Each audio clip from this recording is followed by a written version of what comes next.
Hello, and welcome to another one-shot for Scion of the Dark House, a Dungeons & Dragons 5th edition Gothic horror podcast. Um, because this is Gothic horror, there may be some things that come up to a line for some people, such as body horror, violence, gore, blood, child endangerment, talk of abuse and trauma, and other such things. If anything comes up to a line for you, please take a break. Your support means a lot to us, but so does your mental health. So today we are in a little bit of a different story, in a little bit of a different part of Gothia. The two of you are on the road, having been flung together for whatever reason. The day is a little bit on the cool side. There's a breeze blowing through the trees, but as you are walking towards the next town and wherever you are going, it happens to be the town of Garrote, known for having a large sort of illustrators and illuminators sort of presence in the town, as well as a large abbey on a sort of craggy mountain that's right next to the town, dedicated to Saint Heskin, the saint of patience and temperance. He is, interestingly, one of the only non-human saints. He is a silver dragonborn, oftentimes cradling a small baby squirrel or a small baby bird in its hands. That's generally how he is illustrated. As you approach the town, usually the skies of Gothia are gray, light gray, dark gray, stormy gray, but generally gray. As you get closer, though, notice the sky is beginning to turn a sulfurous yellow. You are actually beginning to smell tiny traces of sulfur in the air, and it actually gets slightly warmer, which is bizarre because it's approaching winter at this time. It's late fall, and so it shouldn't be this warm. And as you get into the town, you see, of course, a statue in the center, the town square, which is, of course, Saint Heskin, holding a tiny baby bird in his hands. You also see that there is a pub. Interestingly, the sign is actually nailed to the wall instead of hanging over the door. However, over the door seems to be a sort of frayed rope that used to hold a sign, but now no longer does. The sign for the name of the sort of tavern and pub is the Frayed Cord. And people are just going about their day, walking back and forth. You notice a lot of them do have quite large stacks of paper in their arms. And I will allow you two to figure out what you want to do here. Okay. And also, if you could all introduce yourselves, of course. Hi, I'm Leohtweg. I'm playing Tynder, the Druid, um, Circle of the Moon. Uh, I'm JD. I'm playing Kero. I'm a Tortle Cleric. All right, so what are you all doing now that you've gotten into town?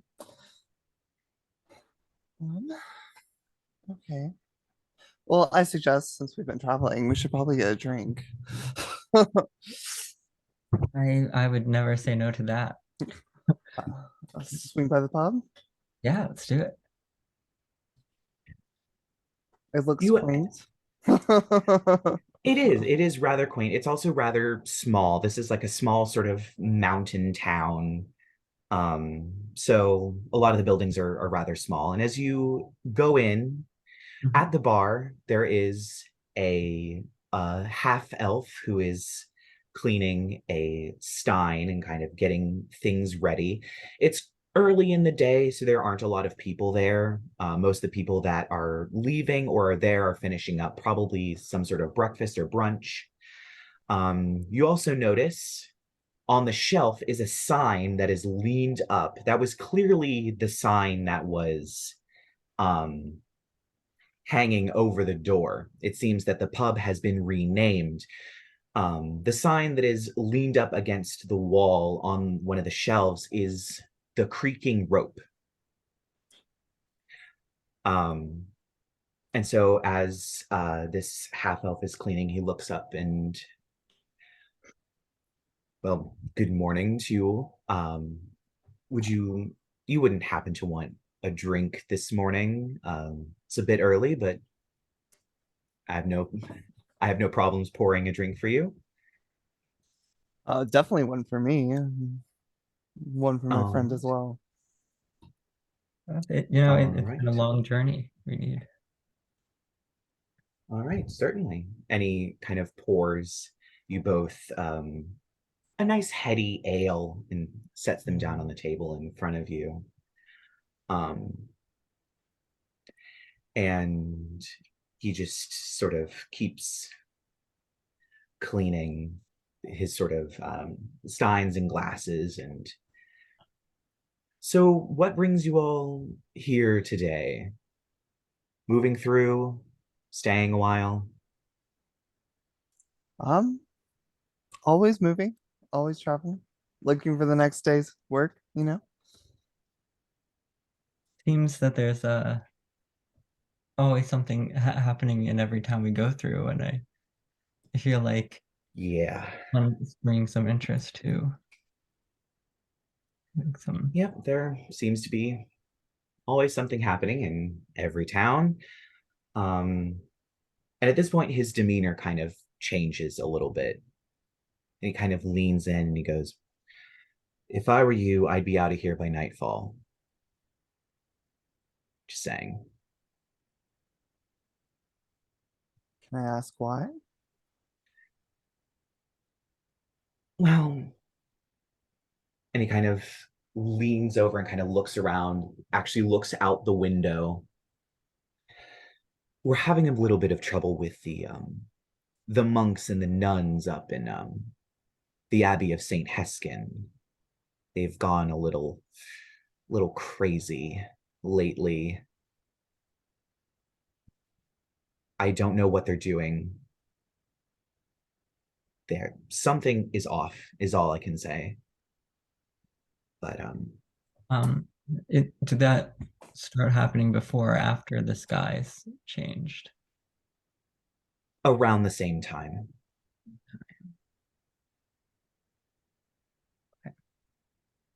Well, unless there's anything else that I can get you, I have other customers to serve, so I will be back. And he kind of goes around back and starts serving people. It seems that there might be a cook around back, but he's probably the only person that's out front. It's a small enough establishment. You said it's not very crowded in here, that we could have a Mm-mm. private conversation. Yeah, I'd say you could have a private Okay. conversation. Just making sure. So how do you feel about this Abby thing? I mean, it's very interesting. I would love to figure out what's happening with all the priests and the nuns and everything. I feel like kind of my people. I should be able to Sounds figure. fun. I mean, I've always been a fan of Peskin, so I say we check it out. Sure. Should we take a trip up now or maybe ask Oh, around the town? that's a good question. Maybe we should learn a little bit more about this Abbey first. Yeah, let's do that. Let's see if we could maybe sneak over to the chef. Have a convo. Okay. All right. So what do you all are you planning on sneaking over to the chef? Or Yeah. Yeah, we can go talk to the chef. Hmm, I guess I could eat too. Why not? all right. So how are you planning on getting to the chef? Um, You don't actually see said chef. I say we order food and then ask to talk to the chef after ordering food. I think it's a good plan. Yeah, sounds good to me. All right. So the bartender comes back. I'll wave him down. Oh, is there anything that I can get? Food, perhaps? Another drink? Yeah, I would love some a meal for me and a meal for my friend. Wonderful. We still have a little bit of the sort of brunch left over. It is a lovely roll. They are probably a bit cold, but we can put them back in the oven for you for a little bit. Um, a helping of beans, a little bit of blood sausage, that sort of thing. Some bacon. Sounds delicious. Yeah. Wonderful. I really like my bacon to be super well done. I need it to, be crisp. I don't want it to look like it ever existed really. So you can just make sure the chef knows that. Wonderful. I will say that. And he Thank you. goes back, and a couple minutes later he comes out with two plates. There's quite a helping of beans on there. There's of course the rolls that have been warmed back up, the blood sausage and the bacon and the ham, and of course yours. Definitely when you pick it up, it is like a twig, and there is some like burnt charred sections on it where it's like you bite into it, it's like charcoal. Delicious. I don't mean to be a bother. I'm just wondering if could you actually burn it a little bit more? Interesting. We certainly can.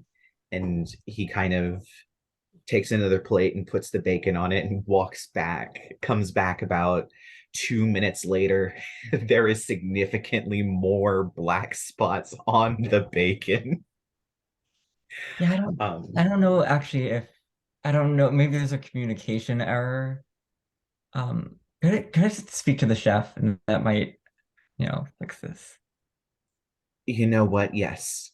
Yes. And he kind of goes around and he opens the sort of hatch at the end of the bar that you can use to get out and just lets you in. All right. Yep. And So you head round back, and there is, of course, a single, somewhat portly man with a handlebar mustache that is currently what appears to be putting some stuff into a stew pot, clearly for later. Um, he has vegetables out that he's begun chopping. He seems to have gotten out some meat as well. And he turns and just, oh, I'm sorry, I wasn't expecting anyone in the kitchen. yeah, I'm very particular about my meals. Oh, the bacon. Yes. So I was just wondering, maybe we should just start the bacon from scratch. If you're willing to pay extra, Yeah, no, I'll pay extra. wonderful. And he pulls out the bacon and he puts it on and he just sits there and waits.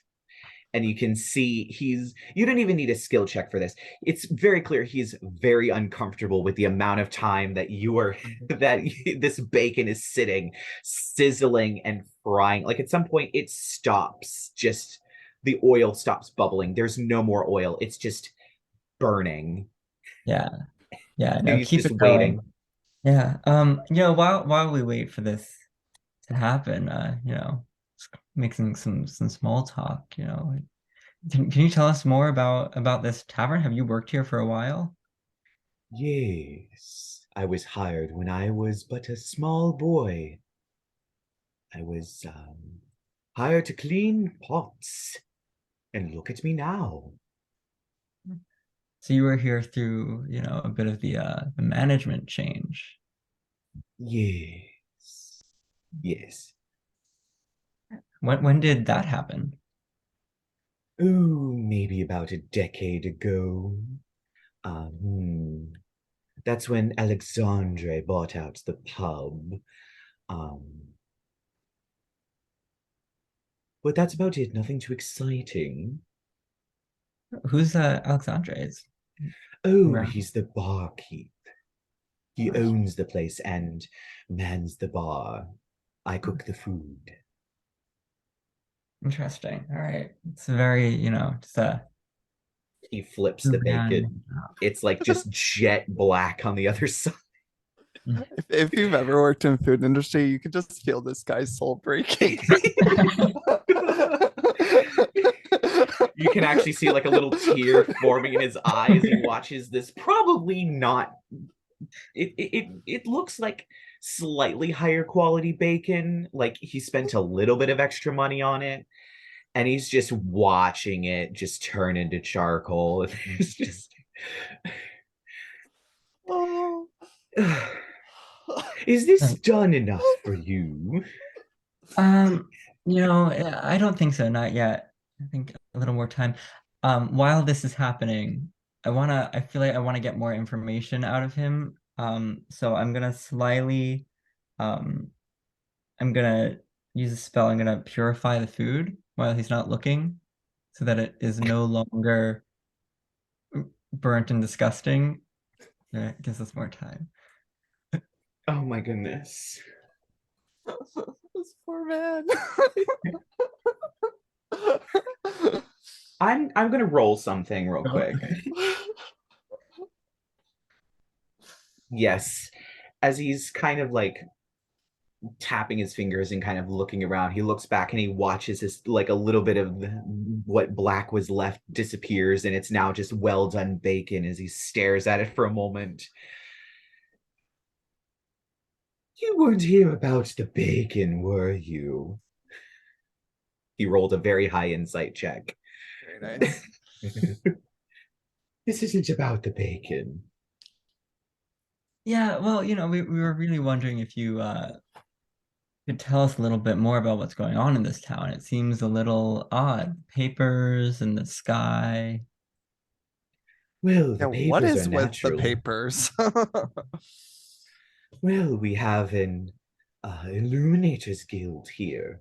Lots of illuminators live here, and they of course need their paper to work, to illuminate all of the books and to write them down.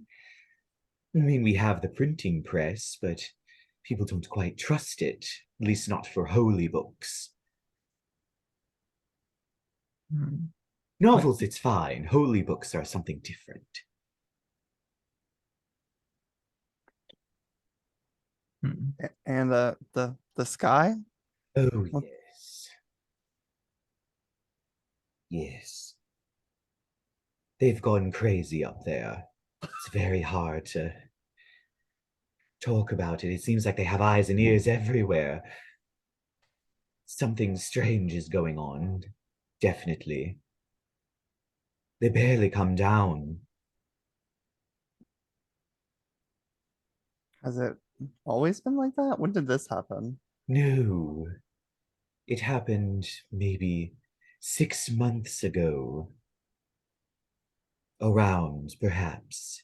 Yes. 6 months ago. Do you They know just. what started that? No. Just Not at happened. all. No one knows. But they've gotten very particular about the way we talk about them. We say too much and we vanish in the night. I've When probably said too much, and he just stares at the bacon. He actually takes like a spatula and presses the bacon down in frustration of like, cook faster.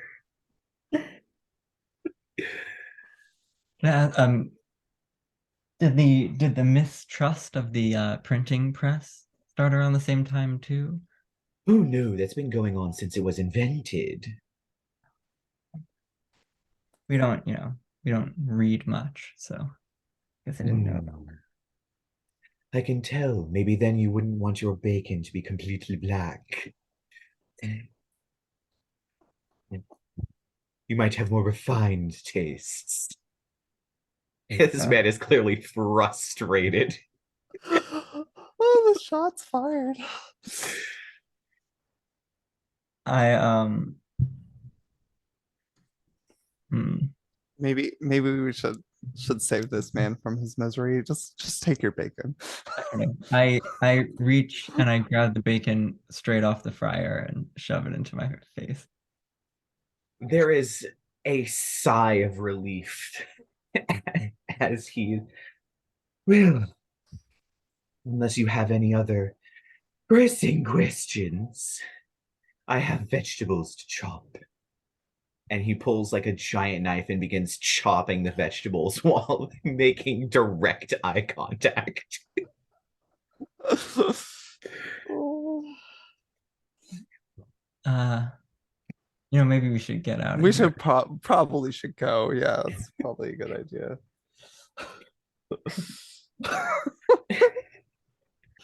So the bartender does let you out.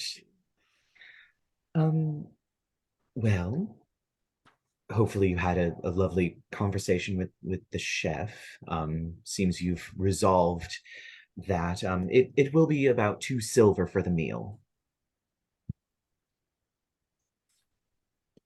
Yeah, I think the bacon wasn't that good actually. It was kind Oh of my god, I just hand the man 2 silver. Thank you. Grab He my just- friend by the collar of their shirt and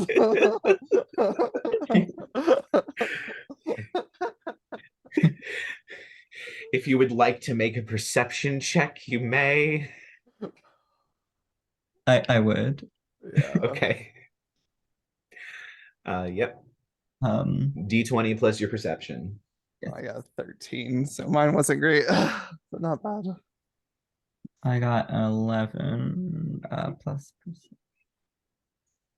Okay. Yeah. Just a flat 11, or do you 13 have a also. bonus? 13 Yeah. also. You know what? It's loud enough. Both of you can hear the chef weeping in the back, just openly weeping over the presumably his vegetables. It's just ka-chunk, chunk, chunk. Just in the back. Oh my god. Uh, You've broken another one. Good job. at this point, you see out the window somebody just run by.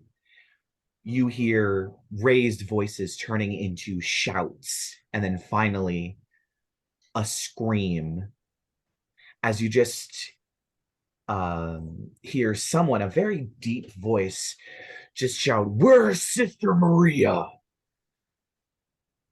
from outside. I'm interested. I'm sitting outside. Let's go. I say Um, we run forward and try to get to her first. All right. Well, you fling open the door to the tavern as you dash outside, and you see in the town square, people are actively backing away from this person. It is a very large, at first you think it's a dragonborn, but as you look, you realize it's not. The face is too flat. There's no snout. It's a snub nose and a mouth that looks like it goes all the way across the face. He's covered in red scales and beginning to grow tiny horns. He does have a tail and claws and is wearing armor with a symbol of Saint Heskin hanging around his neck. You also see a sort of smaller figure standing next to him in sort of the clerical robes, also wearing a symbol of Saint Heskin. But there's only scales on half of his face, and only half of his mouth has this sort of long opening to it. And this man is holding a sword and just looking around. This definitely doesn't look like a dragonborn. Whoever this is, something has happened to them. They're in the middle of some kind of transformation. You also get a very strong smell of sulfur. Well, this explains the sky. Have you ever seen anything like this? This is very new to me. Should we, is Um, there a large is there? crowd Yeah, I gathering? was gonna say there's like a crowd gathering, right? They are dispersing very Oh. quickly. They are moving away from this person. They are terrified of this person. Oh God. I'm gonna approach at a healthy distance. And just feel like, is everything okay? Can we help you, sir? You seem to be scaring these fine people. They should be. We're looking for Sister Maria. She's a heretic. And you're the normal ones? The just trying to. Obviously. Okay. Yeah.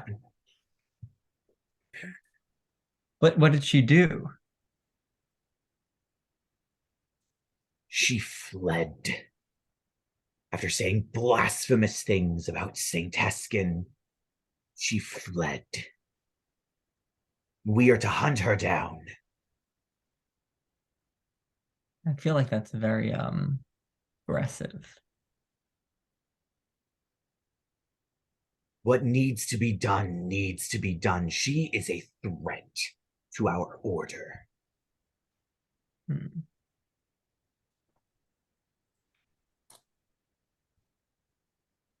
Well, what if we help find her for you? You guys seem to have some stuff going on, in the face area. Might be hard to track her down. It just kind of stares in disbelief. It's very obvious he has not heard anyone step to him like this. And he just, you're in our way. And a 15-foot cone of fire explodes out of his mouth. And I need both of you to make a dexterity saving throw. Okay. Ooh, Oh, okay. thank God. 21. Yep, I've that got saves. 19, Oh, nice. I rolled an 18. Very nice. 22. All right. So you all will be taking half damage. Okay.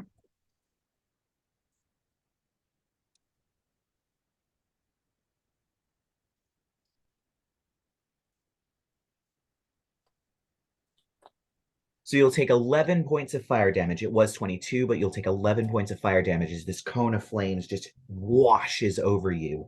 And he brandishes his sword. And I need the both of you to roll initiative. And he rolled terribly.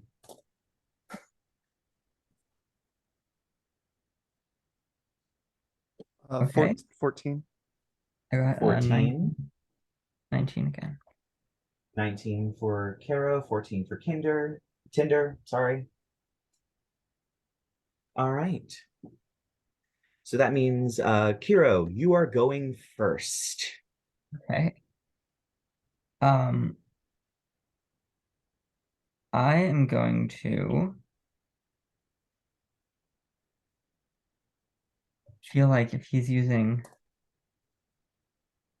Okay, first thing I'm gonna do is use Cure Wounds on Tinder. I'll take it. Okay. What level are you casting it at? Um, level 1, like we didn't take that much damage, but I want to make sure he can sustain. All right. Sounds good. Okay. D8 plus whiz, I believe. Okay, so it's okay. Rolled an 8. I rolled a 4 and then plus 4, so 8. Okay. 8 points, not too bad. Anything else you'd like to do? Yeah, I'm then going to I guess I'm just gonna use my mace, kind of run in there, try to bludgeon. I think you've used your action with Cure Oh, is that Wounds. it? Okay, just kidding. Yeah. So unless you have a bonus action, you still have your movement speed, of course.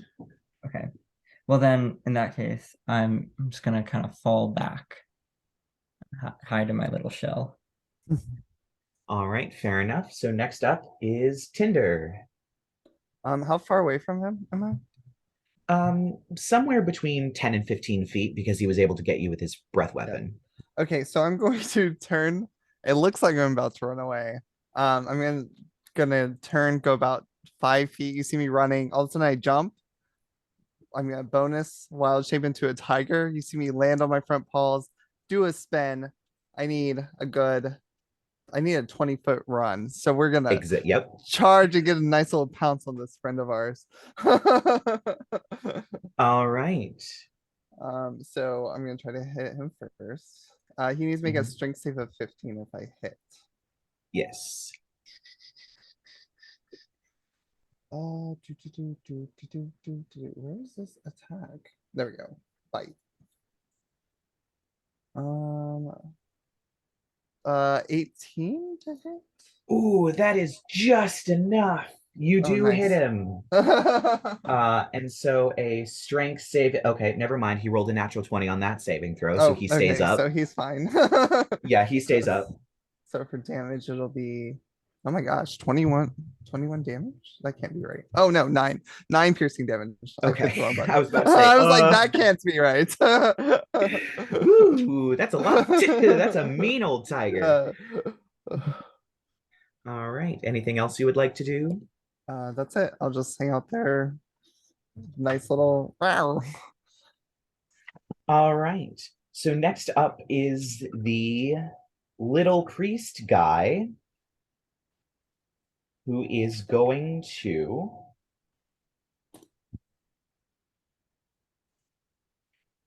uh yeah, he's going to turn and you watch as appearing around his hand is a glowing red draconic head that gives a burst of flame towards you, Tinder, as he casts Sacred Flame.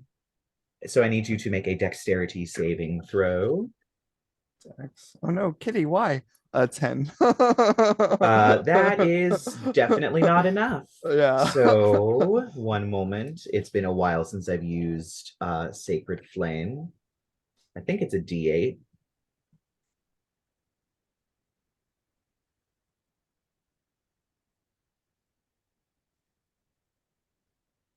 Oh, yep. 1d8. Where is my d8? There's a d8. So you take 4 points of radiant damage. And he is going to back up away from the tiger. Then it is the big boy's turn. And he's going to hit you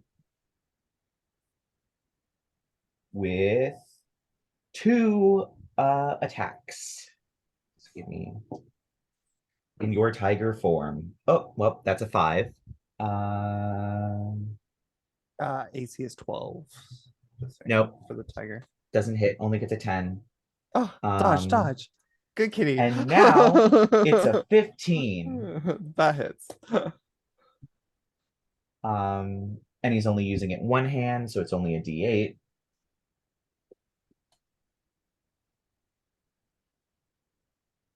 So 9 points of slashing damage as he brings this sword down on you. So next up is Kero, back up at the top. All right. Okay. I have a question first. Mm-hmm. How many spells could I use in one turn right now? You can only use one leveled spell per turn, unless it's a reaction, in which case it's not on your turn. Gotcha. Semantic language. But if you cast a leveled spell, the only other spell you can cast is a cantrip. Okay. Hot. Okay. Um. Okay, great. So I'm gonna cast a cantrip and use Sacred Flame Mm-hmm. On which one? on the big guy. Big guy. Awesome. Dexterity saving throw. 20. You rolled Well, a 20. So I believe that beats your spell save DC, which means he just dodges this flame. What does your sacred flame look like? um, it's just this giant orb that takes the shape of it kind of looks like my own shell. Um, Ooh. but Is it? it's very slow moving. It just kind of like comes in, which I guess is why he was able to so easily just swap it I'm around. imagining like a Mario Kart shell. Yes, yeah, Just yeah. red shell. Kind of more like the if you ever played Double Dash, the giant Bowser shell that goes. All Nice. right, so that didn't work. But You so still have a then bonus action. okay, so then what I'm gonna do is I'm gonna be like, okay, you know what? Obviously this is not working so much in our favor, so I'm just gonna try to cast Calm Emotion. Does that take a bonus action? I It should say, it because if not, you can't cast it. It needs to be a bonus action to cast. thing. Well then never mind. Shoot. All right. Well then, I mean, I you guess might have a bonus action spell if you want to check your spells. You might have a bonus action spell. And you could cast it since you only cast Sacred Flame.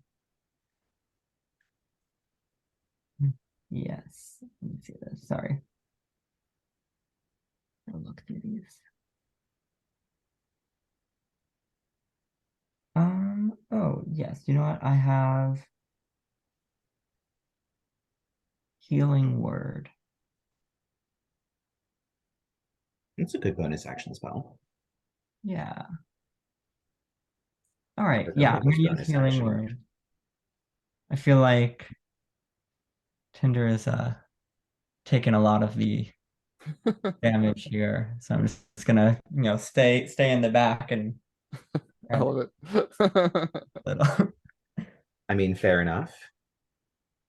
Yep, so since it's Healing Word, it's only a D4. Yeah, I forgot Healing Word was a bonus action.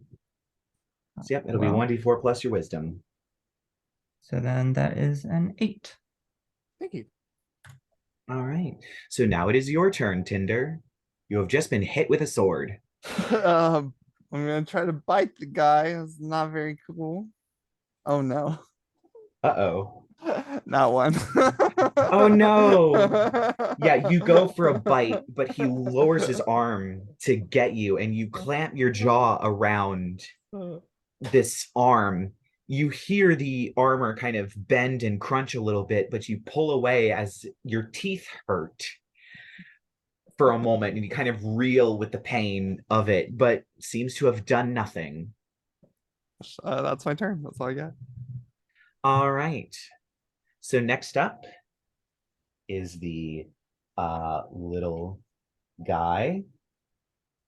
Uh,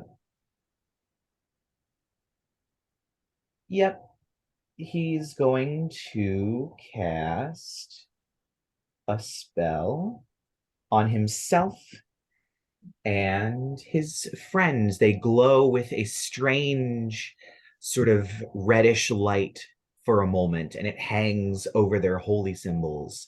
You don't know what spell he's cast. And that's the end of his turn. And then big guy. Let me check something to make sure I know I'm casting the right. I know what I cast. It's always good to know what you're casting. Yep. Okay. Big guy is going to make 2 attacks towards you, Tinder, because you're the one who's harshing his vibe. Fair. Maybe this probably won't save it. No. 5 plus 5 is only 10. So he's going to swing at you again.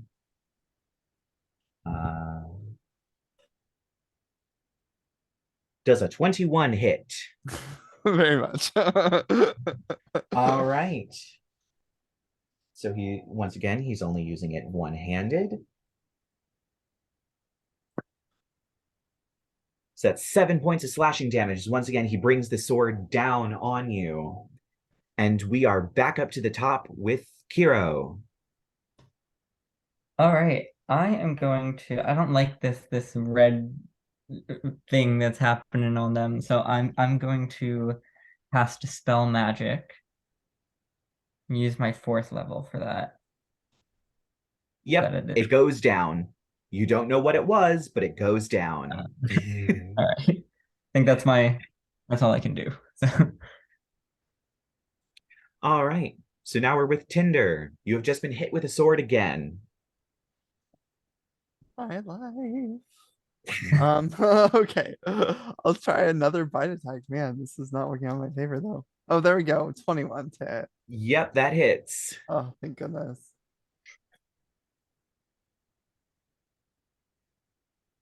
13 damage. I rolled a 10 on the D10. Let's go. Woo! Yeah, you take a big old chunk out of this guy. Finally, he's expecting you to hit the armor, but you feint around it and just grab onto a fleshy piece of his arm and just rip it out. Yep, and that is the end of your turn, unless you want to do something else. That's it. Yep. All right, so now it's the little guy's turn, who is going to run up, and he's going to touch his friend on the shoulder, and a glowing red light appears as some of the wounds begin to close.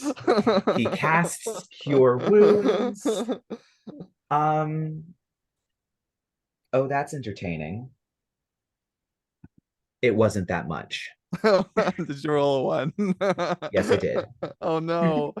That feels bad all the time. I feel yeah. Yep. So that's the end of his turn. And now, big guy. Actually, he's going to roll. Nope. He's once again going to take 2 swipes at you, Tynder. 13. Yep, that hits. All right. And 15 hits. Oh, yep. So that is going to be, he's still only using one hand. So that's going to be 5 points of slashing damage and 4 points of slashing damage as he whacks you with the sword twice. And we are... This kitty is getting beat up. We are back up to the top with Kero. okay. Well, I feel like I should probably heal you because you're gonna die.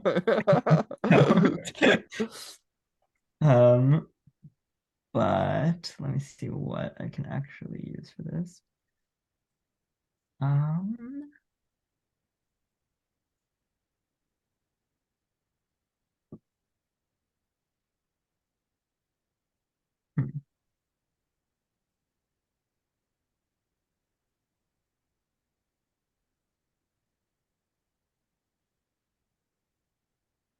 Oh, okay, okay. I'm gonna go back and I'm gonna try it again. This time, I'm gonna try to use calm emotion Calm emotion. Okay. on the big guy. On the big guy. Let me Yeah. check because I think he gets advantage on the saving throw because you all literally attacked him.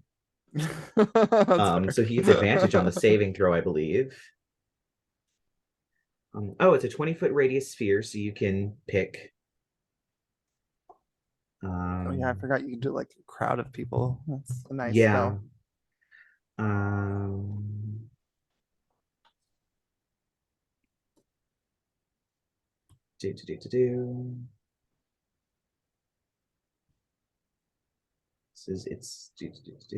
Ooh, wait, can I? Sorry, Mhm. can I back up a little? Yeah, you can back up. You've got movement Okay. speed. No, sorry, I didn't mean that. I mean, like, I don't want to hit him with that. No calm emotions. Okay. Well, I'm gonna use common motion, but not on him because it's an area of effect, right? Yes. Okay, so I'm gonna use it on like the people that were like scared that are around us. I'm gonna calm them so that they're kind of like, oh, this is fine, and kind of like walk in between us. This is fine. This is fine. Oh They are no. simple common folk, and I'm not even going to make a roll for them. They stop running and kind of stand there for a moment and kind of look around. However, they don't make any move to get in between you. Okay, okay. Uh, But you have successfully cast Calm Emotion. cool. Oh my god. Okay, so then I do have a bonus action, Uh-huh. in which I will use Sanctuary on Tinder. That is Okay. a leveled spell. Is You it? can only cast Shit. one leveled spell. Oh. Oh shit. Okay. Yeah. Um, Well, that was a fun experiment. yeah. Can I use Mending for my cantrips?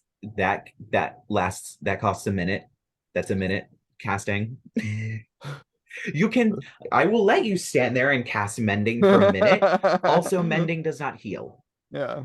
Yeah. Okay. It Well. well, I mean, technically it does. It heals objects. Oh right. Tinder Okay. is not an Okay. object.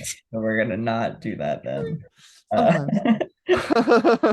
Which I guess No. technically means that you can mending broken bones on a corpse because corpses are considered objects. That's very true. No. That is interesting. Don't know We if that make would new help us. discoveries all the time. Okay. Okay. So in that case, Thinking what I'm about it gonna now, like do is I'm gonna stand in front of Tinder with just like my shell to his back, like covering him up.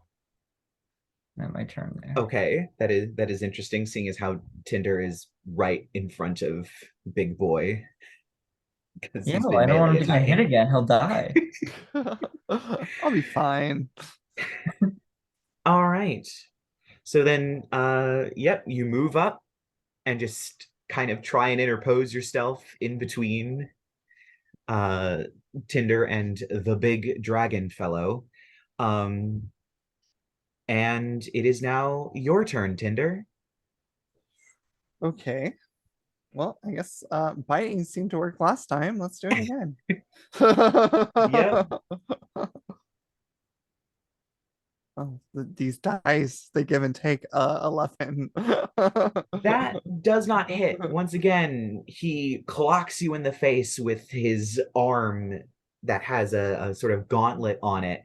And it doesn't do damage, but you definitely are kind of sent back a little bit, reeling. And now it is Tiny Guy's turn, and he is out of a lot of tricks. Yeah, he's out of a lot of tricks. So he is going to once again forming the sort of red dragon head, gives a blast of red flame towards you, Kero. Make me a dex saving throw, please. Is which die?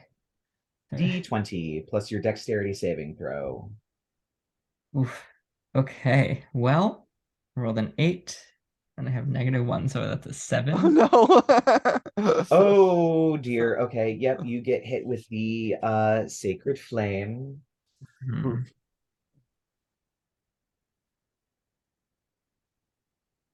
So that's only 4 points of radiant damage.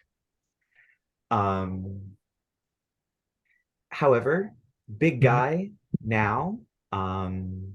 Actually, I think little guy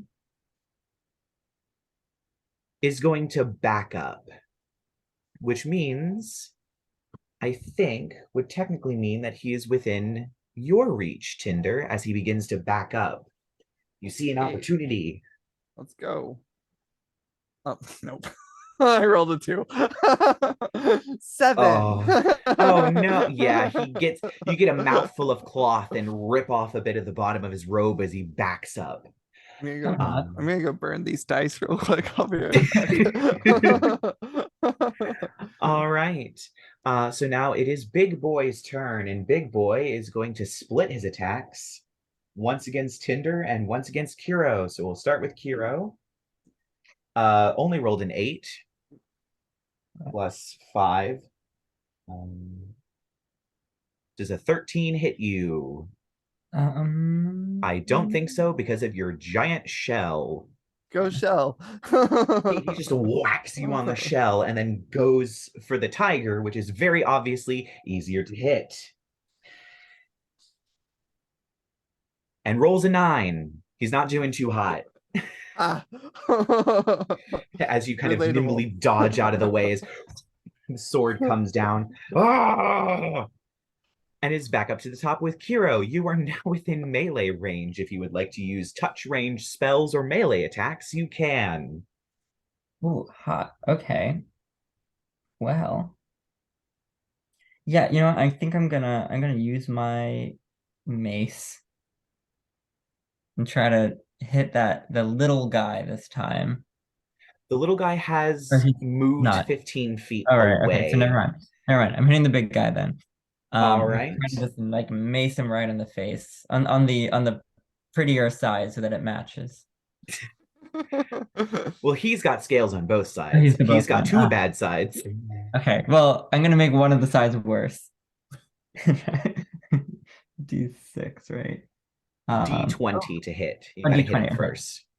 Um, okay. Well, that was an 8. Plus Oh, your for proficiency plus your strength. strength. Okay, great. So 10. Plus your proficiency, because I think you're proficient with maces, and I think your proficiency is a +4 at level 10. Oh, okay, so 14. Much better. Still doesn't hit. He kind of moves his shoulders, and you hit his pauldron with the mace. Hey. And that I guess is the end of your turn. Yeah. Tynder, it's your turn. It's like the biggest go nowhere fight. Let's try to bite him again. I mean, you my have gosh. damaged him. Oh, a I will say 19. that. A 19. 19 to hit? Yeah. Yes, that hits. Finally, Let's damage. go. 5 damage. Woo. I mean, it's something. Yeah. Yeah, you take another chunk out of another vulnerable area of his body, and he roars with rage. And now it is the little guy's turn, who I'm shocked is still alive. And once again, he's going to do just another sacred flame, and he's going to do it because it worked so well on Kero. He's going to do it on Kero. Dexterity saving throw, please. Oh boy. All right.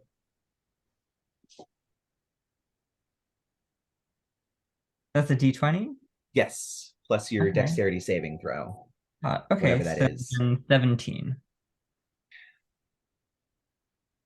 You manage to duck your head a little bit, and the flame just goes over your head, and Go into my shell. nothing. I love it. So we're back up to the top with Kero. Okay. Oh wait, no, we are not, because the little guy just went. Now it's the big Okay. guy. Big guy. Turtle's going to be an issue. Turtle is an issue for later. He's going to go for the tiger twice. That's fair. Natural 20. I'll do it. That definitely hits. Yeah. So that's 8 plus. So that'd be 14 points of slashing damage as he really just slams you with this sword. And he's going to go for you again with an 18. That hits too.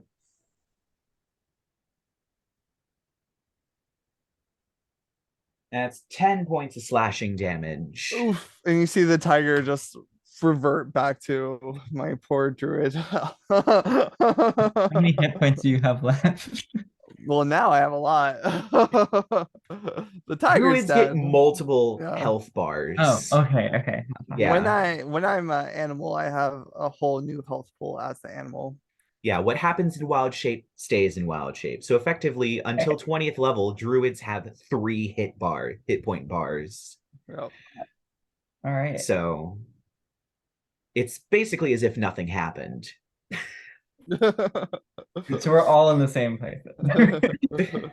All right, so now we're back up to the top with Kero. You all are still within melee range of big guy. Okay. Little guy's 15 feet away. All right. How ooh, is there any leverage in the area that I could like climb up to? It's pretty flat, seeing as how it's the town square. It's pretty flat. Um, there is the fountain in the middle that you could probably get maybe like 2 feet up on the ledge, unless you Yeah, want to that's climb the statue. ooh. Could I climb the statue and then do something else? Or would that be my whole move? It would be your whole movement to get there and probably to get up the statue. You would have to make an acrobatics check to climb the statue, or maybe an athletics check, whichever. I'll allow you to use either one, whichever one's higher. I'll do the You are athletics. moving out of this guy's threat radius, so he would get an attack of opportunity against you. Okay. I'm gonna try it. Okay. It's something I want to do, but I have to be like above him. So I'm gonna try to climb up. All right. I'm using So my athletics. 17. Oh boy. He gets a 22 to hit you as he Oh gosh. swings his sword. Uh-huh. So that hits, I assume. Yeah, that hits. It's only 6 points of slashing damage as you're charging away. And yeah, make me either an acrobatics or athletics check as you hop up onto the fountain and begin climbing the statue. Okay. D20? Yep. Plus Oof. your athletics or acrobatics, whichever one. But tell me Yeah. first. Gonna be an 11. That was my athletics. Okay. So you do manage to get up the statue. You do not have the best grip on it. Okay. Um, but you are up there. All right. Um, hmm. Okay, this is what I'm gonna try to do. He's like underneath me, He is lower. lower. I'm not quite a You're feet. not quite like over top of him. You are like 30 feet away and like 5 feet higher in the air.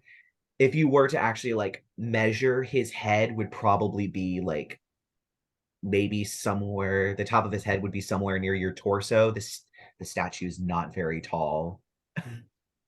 This fountain is also not very big. All right. Well, I'm gonna try this anyway. I'm I'm interested. I'm I'm feeling I'm intrigued. feeling something. All right. I'm gonna cast a stone shape. So Okay. come, you know, heavy stone and just kind of plonk onto him. You are 30 feet away. Are you throwing the statue? Yeah. Kind You of are like 30 feet away. Okay, that. let me check stone shape because I'm like, Is that not there how it is a works? universe in which this might work. If you can manage to lob a 1,000 pound stone statue at this guy. Oh my God. Stone shape. I think it's like 10 minutes to cast though. I'm not gonna say no. You do you, but stone shape. Oh, it only costs an action. However, it would be an action to throw the statue. Well, And the statue is larger than 5 feet. Although I would say that you could probably use it to pull the statue off of its own feet. You probably wouldn't be able to take the feet with you, okay. but you could like remove the statue from its feet and leave like make make me another athletics check, please. to see if you can hold this like 1,000-pound statue. All right. Oh, no, I cannot. You Two plus watch as two. Kero casts this spell, pulls the statue, and it's almost like mozzarella cheese, just stretching the statue, and he just continues going backwards off the fountain and just lands on his back, spinning on his shell as the statue just crumbles to pieces. And you watch as both of them just turn and stare at you with utter confusion as you're flailing on your back. You know, having been with Kero, this is the kind of chaos I expect. Not phased. Not phased at all. Okay. You also hear in the background one of the calmed people goes, "Our fountain!" Oh, is this statue? Do we recognize this statue? Is this like any deity or like any famous It person is we would literally a statue of Saint Heskin holding a little baby squirrel, and you just ripped it off the plinth off of it. Oh no. He is confused because you tried something on their next turn. I'll give them a 1d4 penalty because they're confused. They don't know what's going on. So Tynder, it's your turn. Well, since I'm not a doggo anymore, I'll reach in my component palettes, grab out a leaf of sumac, smack my hands together. As they pull apart, you see a flame blade manifest, and I'll swing at the guy right in front of me with flame blade. Cool.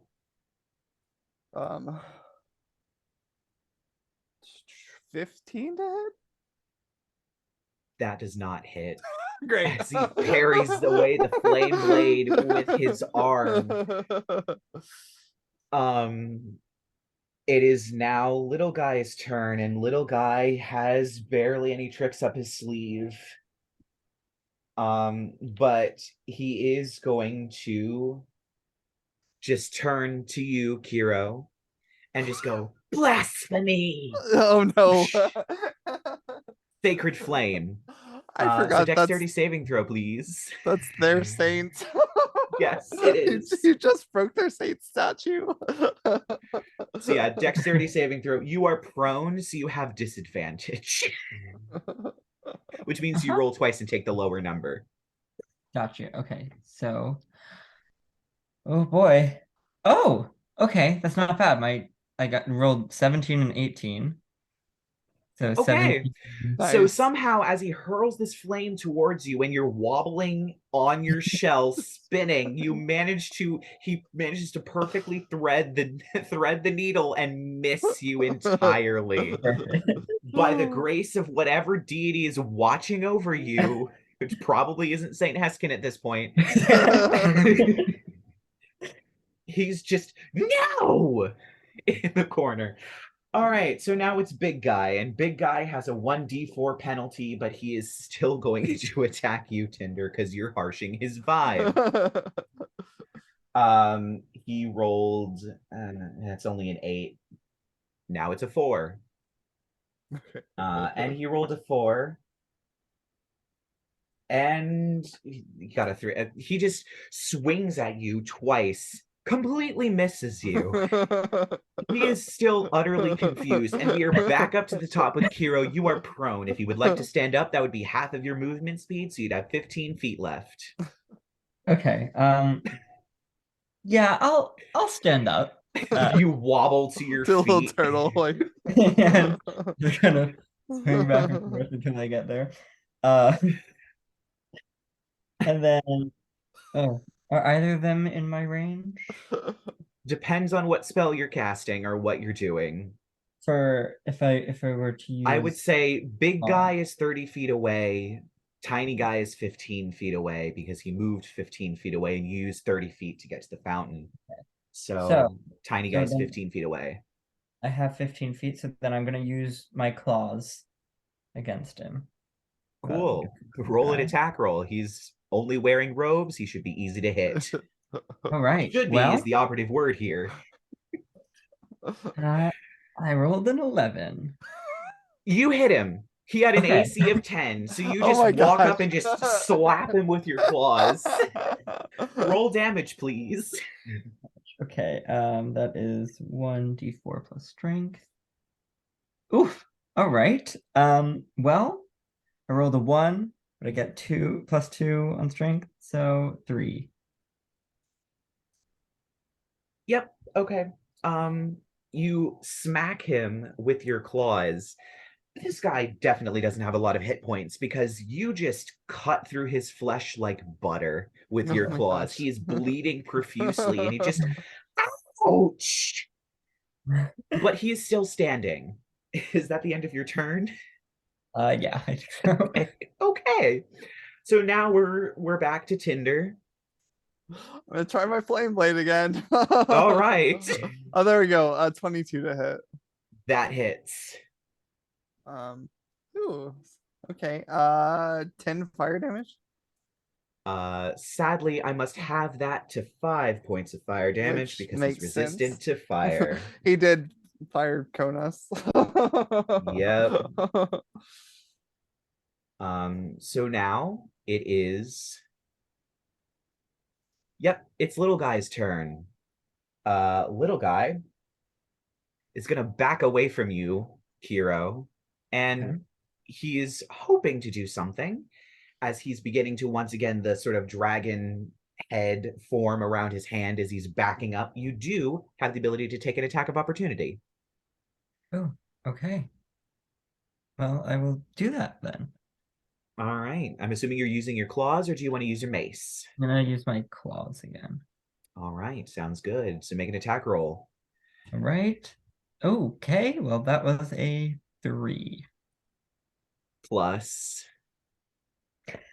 Um, um, plus 2, 4, 5. that does not hit. Yeah. So he manages to back away as you swipe at him again, and dexterity saving throw as he sends another flame at you. Oh boy. Okay. Okay, 2. Well, he hits you for 8 points of radiant damage. Oh my gosh. He is very angry, just blasphemy. Okay. And Well, we're now with a big guy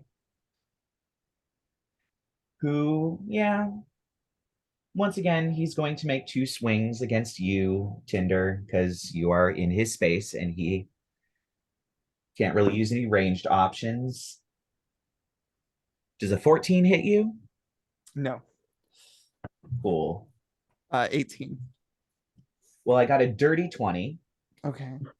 so that hits you. At least it was a natural. So that'll be 10 points of slashing damage as he finally slashes you with his sword. The And that's the end audacity. of his turn. We're back up to the top with Kero. all right. I really, I just really want to kill the little guy now. Fair Getting enough. up my nerves. Um, so I'm going to. Are they hmm. Are they like You on fire or just have like fire element? just seems to have fire elements. Okay, okay. Um,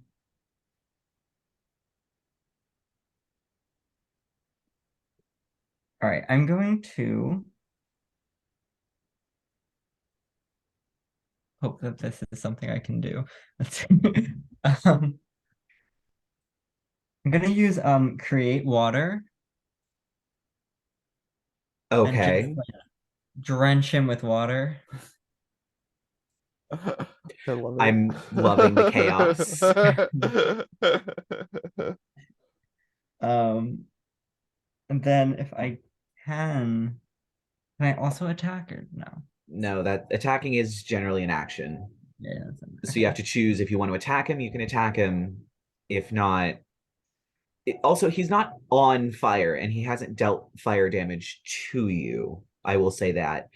But I if was you thinking in my head if I like am drenched him, then he can't. like cast the fire because it's wet, but maybe that's not.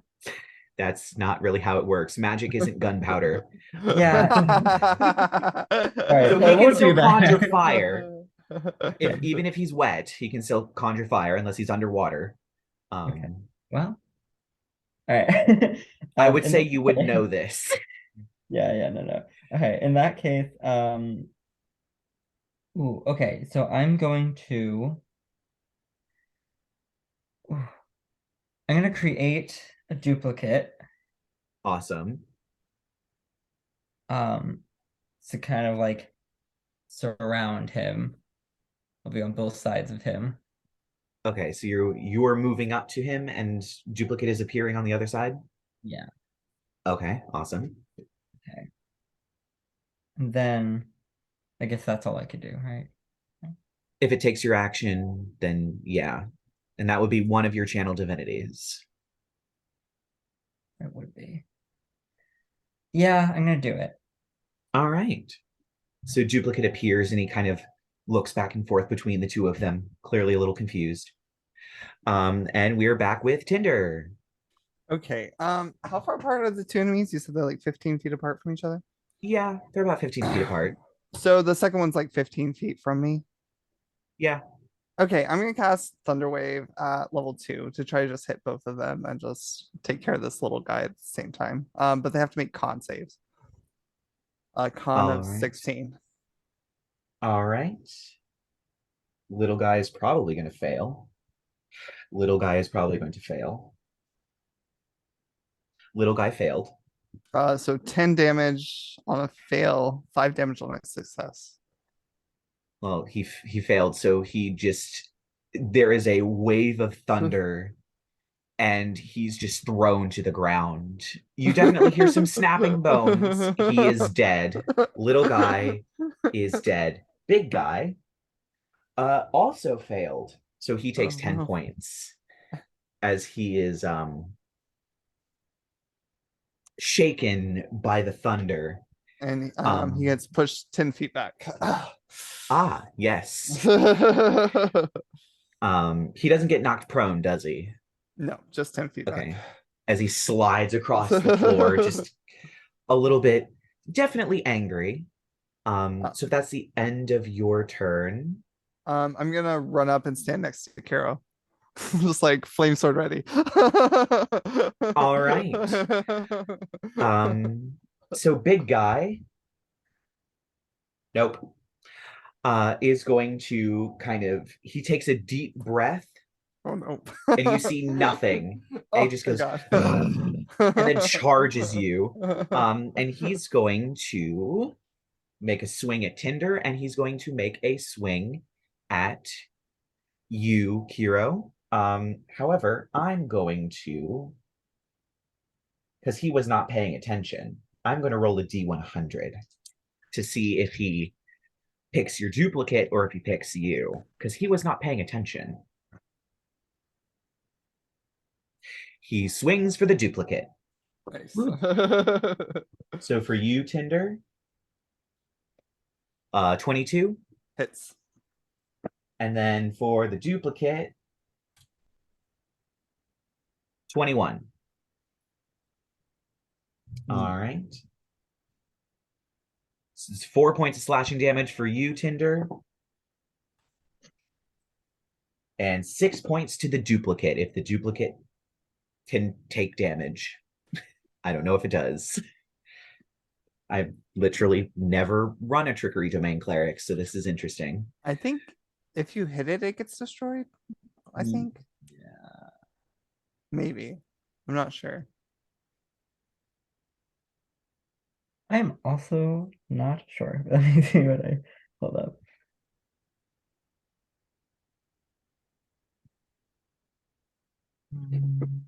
Let me real quick. I have it up. Oh. One Oh, moment. I forgot. What's your roll on con saves? Because I have to make a con save for my flame blade. Is it do you do damage taken or do you just get it above a 10?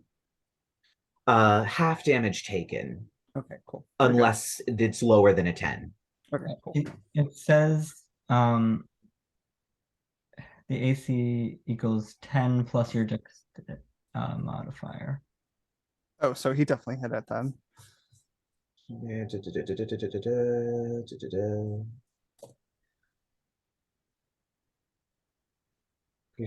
have advantage on attack rolls against that creature, given how distracting the illusion is. So you have advantage on.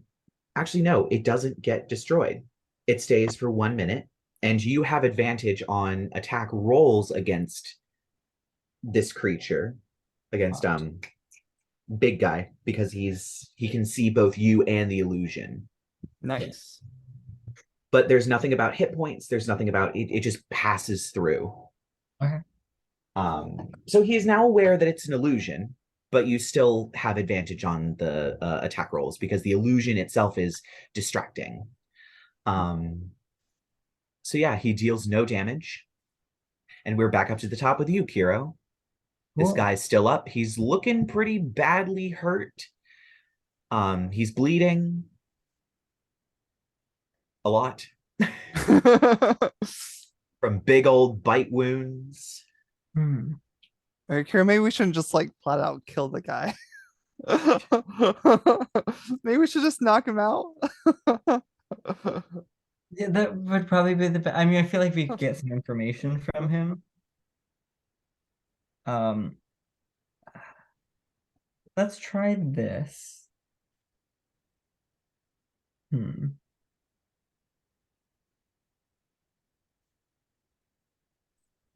I wanna like ask him some questions while he's like down and hurt. He is still up and fighting. But I will say,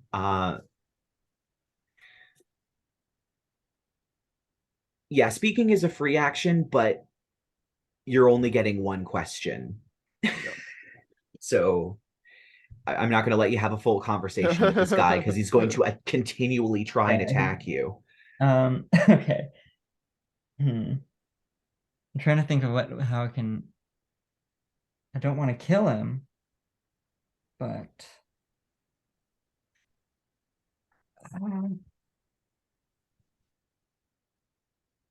okay, let's do this. Because I can cast through my duplicate. Mm-hmm. So I'm gonna have. Ooh, okay, wait. Let me actually just make sure this is a thing I can really do. I love seeing the cogs turning. The absolute chaos. It's already happened. I'm very chaotic first fight and I love it. Okay, but where is this? I want to make sure I actually know what this thing does. Where are you? So what's your plan Cool. thus Okay, far? what I want to do is have the duplicate pass mirror image. Okay. More That's fun. duplicates. Right, then I just like I'm a bunch of duplicates. Your little army. He really like Okay. doesn't know what's going on. Yes. Yeah, I'm gonna do that. Okay. Um, So you watch as the duplicate kind of these sorts of other images appear around the duplicate as a small crowd of heroes standing there next to you see this dragon man is not very happy. Anything else you would like to do? yeah, I wanna kind of like just goat him with all the guys at the same time, be like, which one's the real me? Yes. Okay. So now it is your turn, Tynder. Okay, I'm gonna swing around him to the opposite side of Kero. So he's kind of like surrounded by Kero's army and me. And I'm Okay. gonna be like, maybe you should surrender now. And I'm gonna swing my flame blade at him again. Cool. 17 to hit. That does not hit. Oh my The flames god. kind of splash against his armor that he seems to have a lot of. Yeah. He just splashes against his armor. It just goes, no. That was a warning And strike. and it is his turn. And he is confused, so he's going to go for the duplicate. However, I do have to roll to see if I hit. And then you have to roll a d20 to determine if he hits a duplicate or if he hits the illusion, which of course would do nothing. So he is wasting. He's so angry. He just wants to whittle everything down, just shouting, "Which one are you?" as he's just slashing. So he's going to make 2 attacks against the illusory duplicates. All right, I rolled a 16. I don't know if He rolled a 16. Would that normally hit you? that, A 16, your no. AC? No. No. Okay, so nothing happens. 19, that definitely hits. So roll the d20 again, see if he hits a duplicate. I think if it's 6 or higher, he hits a duplicate. Oh, well, great, because it's a 10. So one of the duplicates from the mirror image just vanishes as he swipes through it. And we are back up to the top with you, Kero. Cool. The chaos already. Chaos.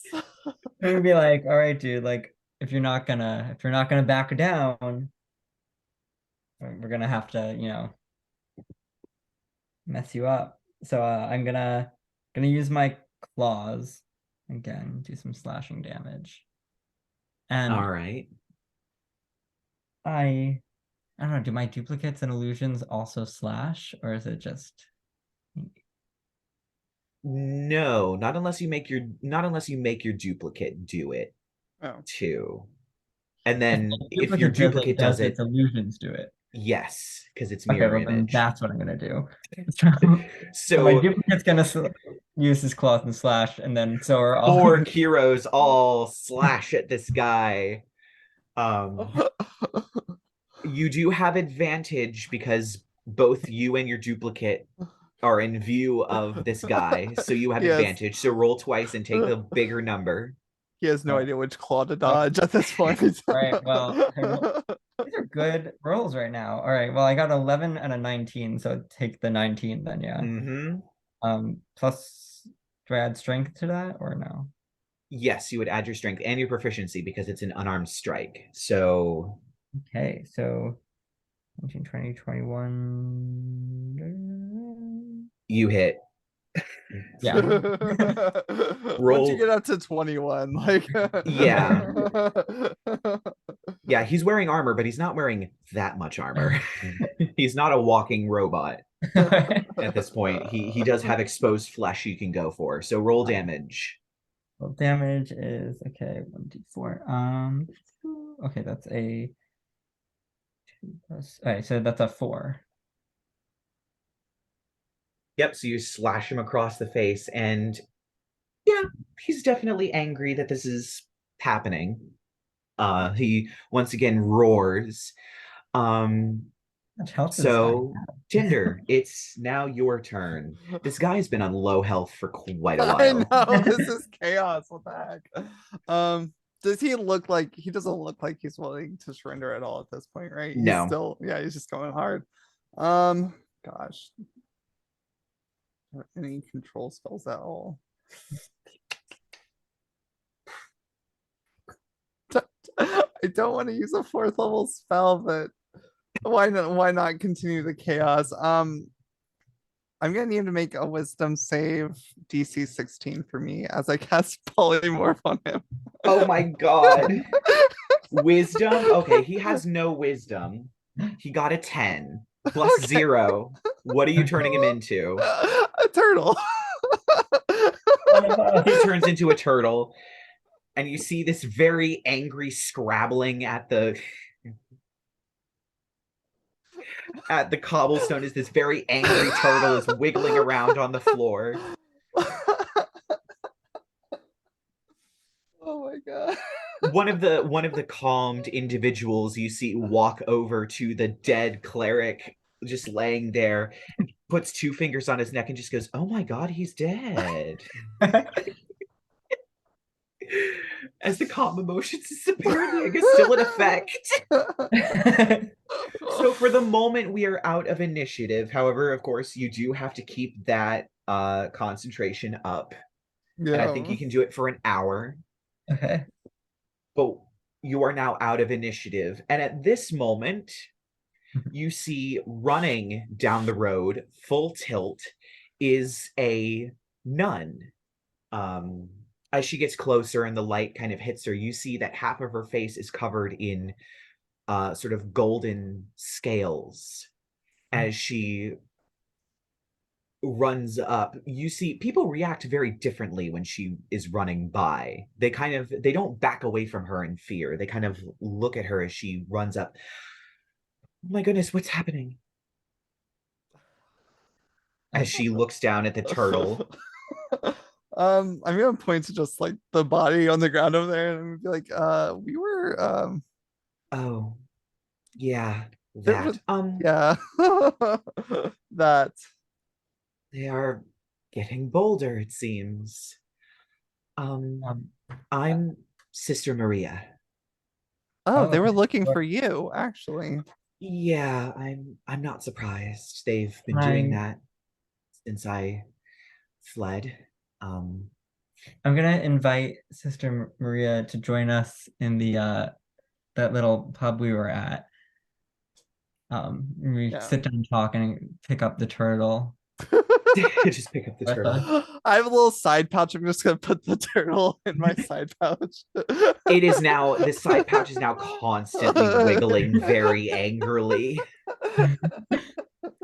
Um, so Oh. you do go inside of the frayed cord and you sit down at a table, and we'll just speed it up a little bit. You get drinks.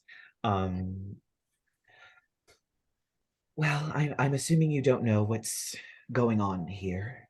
We are not from here. We have no idea what's happening. I figured. Um, well, as of course you can see, something is drastically changing around here. Um, it all happened about 6 or 7 months ago when a hooded dragonborn, silver dragonborn, appeared on our doorstep. Um, he told us that he had found something. Um, it was a five-sided iron box. He told us to never open it and to keep it safe, keep it out of the hands of cultists of Tiamat. As apparently what was in the box was her heart, or something of that nature. Um, and we did. We were guarding it. We had it locked in a room, and we had a single person guard it on shifts. Um, However, the box, I think, is uh, there's definitely a strange power from that box. People started to change around it. Um, they began to get more greedy, more angry, more all kinds of different strange things. They started growing scales and horns and other draconic stuff. My sister and I were very worried. My sister, Sister Adela, is actually still in there. Um, she has managed to lock herself in one of the rooms with the box. She's barricaded the door. Um, Mother Melinda has gone absolutely mad. She is convinced that Saint Heskin wants us to prepare the world for Tiamat's arrival, um, which I don't know how she even came to that conclusion. It has to be the box. Um, so I've been searching for something. They knew this, of course. It seems they know a lot. Um, I've been looking for a platinum dagger that could destroy Tiamat's heart, or whatever's in the box. It may not be a heart at all. It might be a metaphor. We don't know. All we know is that people are turning into something else. The worst aspects of dragons are appearing within them, and it's clear that even my sister is not strong enough to withstand it. She is fading very, very quickly. We've been in touch with sending spells, but every single time it's almost like talking to a different person every time. I I haven't heard from her in about 3 days. I don't know if she's all right in there or if she's turned into something else, or I just don't know. Um, but everything is coming from that box. If we can get that box, get it open, destroy what's ever inside, hopefully this all will end. That's what I've been trying to do. Okay. So you need box, creepy box at the Abbey, changing people, and you need a dagger to destroy it. Is that is that our list? Oh, I I guess we should probably save your sister too. Uh, If like, she can be saved. I I you hold seem on to very hope. okay for not being saved. I am afraid that whatever is happening to these people, including my sister, is irreversible. And that if she is too far gone, I don't want her to live in pain. And so if she has to die, then she has to die. I've made my peace with this. She has made her peace with this, at least the last time we spoke. She was in a lot of pain.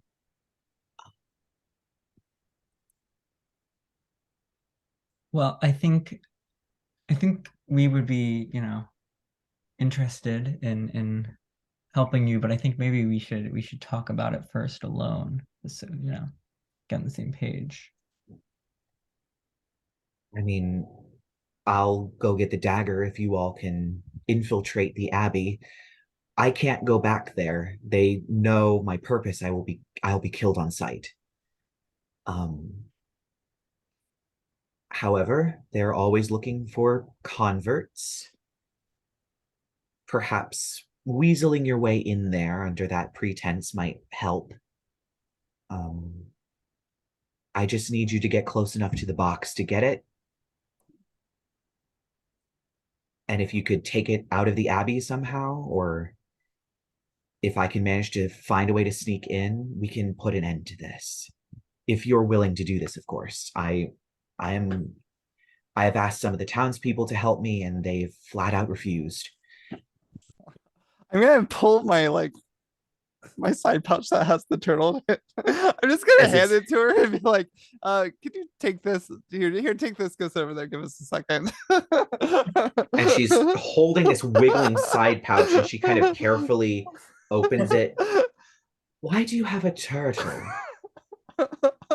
Not important.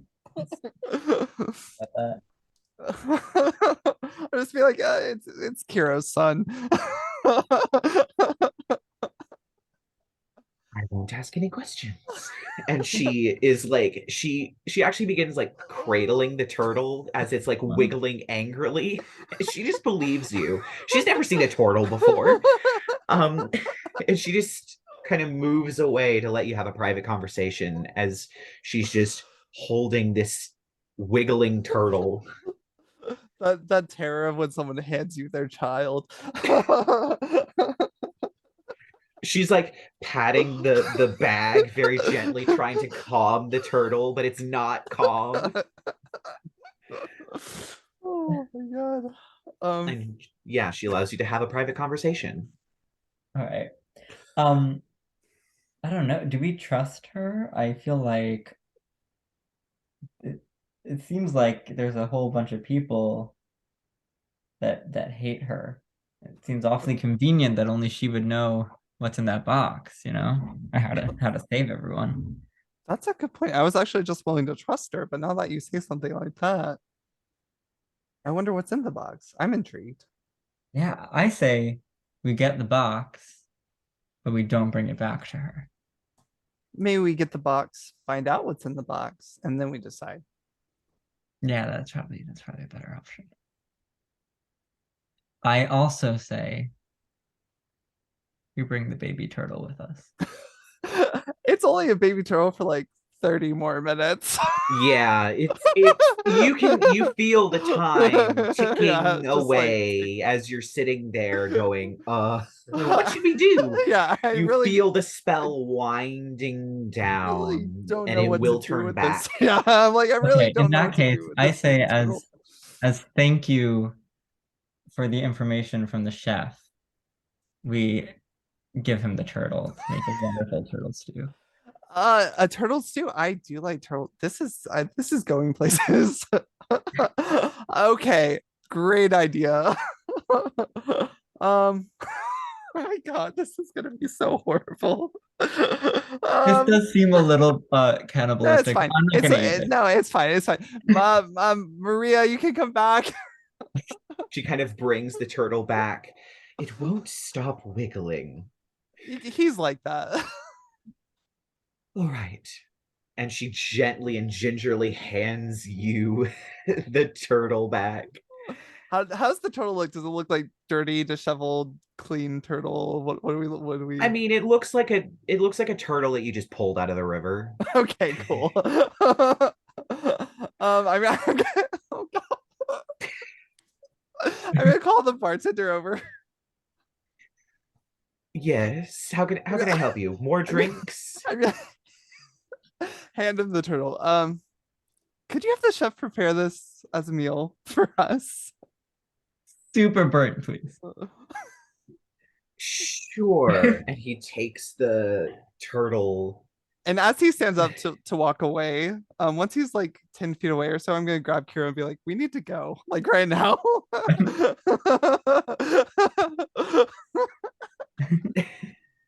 Sister Maria at this point, who is still at the table, is Yeah. confused. She's like, I'm Turtles your eat their young. It's normal. okay. All right, All so we right should then. get going to that sanctuary or Yep, let's something, go. right? Let's go. And you all leave. We dine and dash. Oh, I feel like we're gonna return to this inn later and everyone's gonna be dead, but it's fine. Um, I'm going to say you probably get maybe like as you're walking and hurrying away, you probably get like 120 feet away before you see people begin running out of the tavern, and part of the tavern just lights on fire as it begins burning, and she's just like, what is going on? You should probably go get that dagger. Yeah. Yeah, that would probably be a good idea. I would also advise you definitely rest before going into the Abbey. They are powerful clerics in there, and you've clearly already been in a fight. Do you know any suggestions where? I mean, I've been sleeping in the woods for the Sounds great. past like 6 months, so. Oh. Somewhere with like And a then she bed. turns to see the continually burning tavern. I'm just gonna like grab her shoulder, like slowly turn her back to us. What sounds great. Go get that dagger. We'll contact you later. Yeah. And she just kind of turns and walks off and kind of looks at this burning tavern, and you watch as the back half of it just like crumbles. You also notice that the dragon man does not come out of the tavern, but you see That's the good. cook come out of the tavern. That's good. I was worried about that. That's good. Okay, cool. Yeah. Right, before we head into the woods, I would like to go and kind of like help the cook up out of the rubble while at the same time just picking up a lot of like the burnt meat that's left behind, just shoveling it into my mouth. There doesn't seem to be any burnt meat as he has walked a good 30 feet away from the tavern. But he does Just that was not a turtle. Weird stuff happening in this town, man. I What don't is know. up with this town? Oh my gosh. This He's guy. just in shock at this point. My job. Oh, I kind of like not like a hard push, but kind of like move him a little bit into is my common motion field still up or No, no, okay. no, Um it's not. okay, I just like kind of pat him on the back. Be like, it's it's cool. Don't worry about it. People are definitely running with buckets and splashing the tavern with water. There's no fire hoses. It's Oh just no. burning. I guess while we're sitting here, I could do like a control flame or two, just like I'm helping, but not too much. Some of the flames fizzle and go out as you're like waving at the fire, but Oh, the I tavern guess I does end could. up burning down. If you Oh, stand there and watch over the course of the next probably 20 to 30 minutes, the tavern wait. does completely burn Like down. I'm gonna create water. Yeah, what level are you casting it at? Because that changes the amount of gallons that it does. Okay, I'll do. I've already used a. Oh, are we trying to put this out, Kero? Should we save the tavern? It's like I mean, three quarters of the way burnt at this point. I guess they didn't give us any great information anyway. Uh, this space seems to be strong. I'm just gonna do a quick tidal wave through the front of the tavern.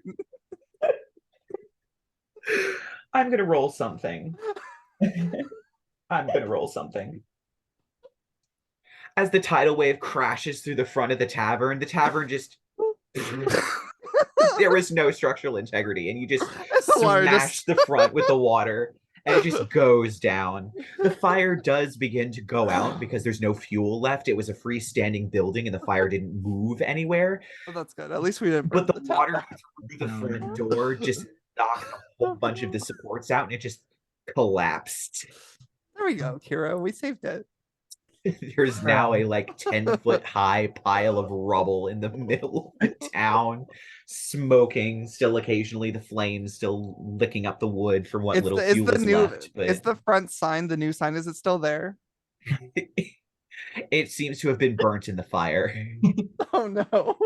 And since you sent the tidal wave through the front door, you have no idea where the sign went because the sign was like right next to the front door and you just smashed through the front.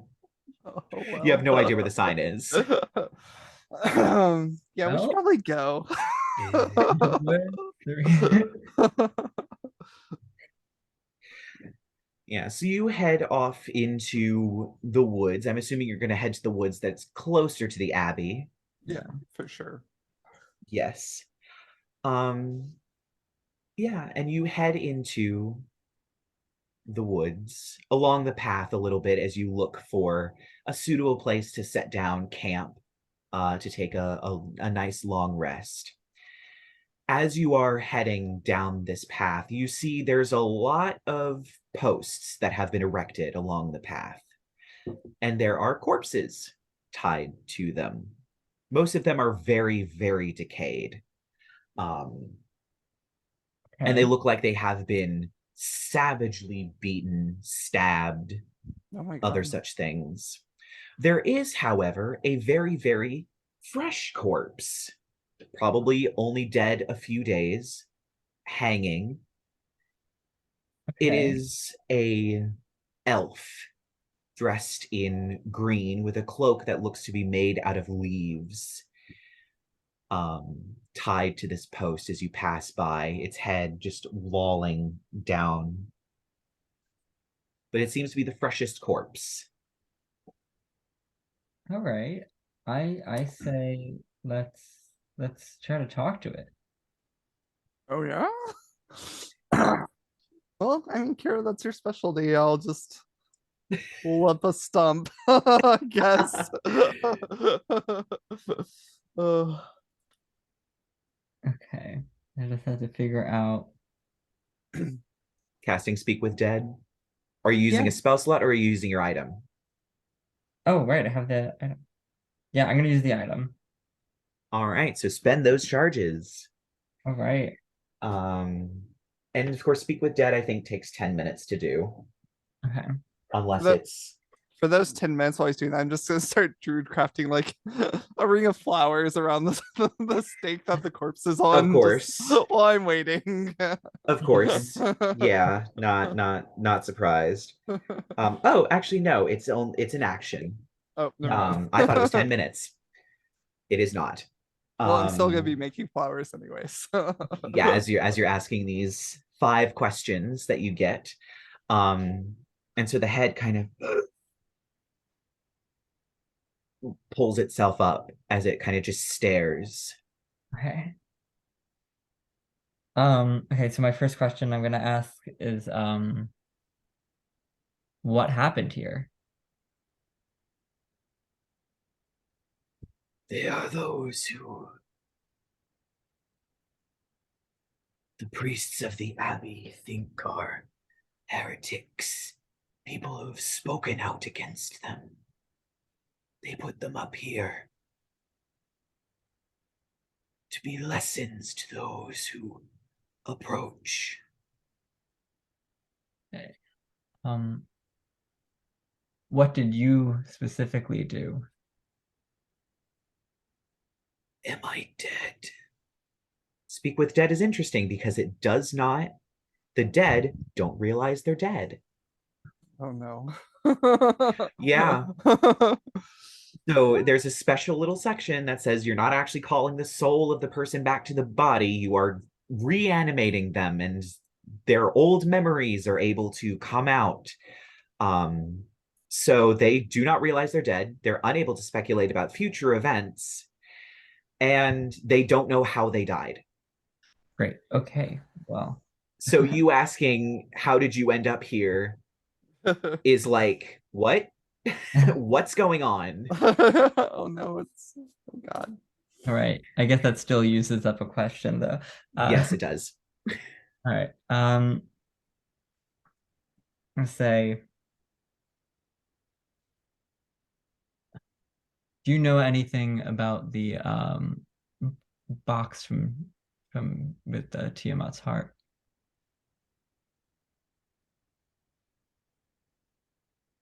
Sister Maria filled me in. She told me what that box was. She asked if I could help her sister. I could not get in. They would not let me. So I transformed into a bird and brought her a wand of good berries to keep her fed. I don't remember what happened after I began to fly away. Is her sister transformed into that dragon scaly thing, or is she okay? When I saw her, she had the face of a dragon, but still had her hair. She was covered in open, pussy wounds that Uh, seemed to trail smoke. She looked like she was in pain, but she also looked hungry. There was nothing I could do. all right, there's one question left. Better make it worthwhile. Um, Maybe we should ask him. Oh god. Hold on, quick friend circle. Okay, so the things we need to know. Um, how many enemies there are, but also like where the box is and location to inside the abbey, how to get to it. Maybe the best way to get in the abbey. These are all. I'll questions. let you choose. I'm just gonna go Uh, sit back down. all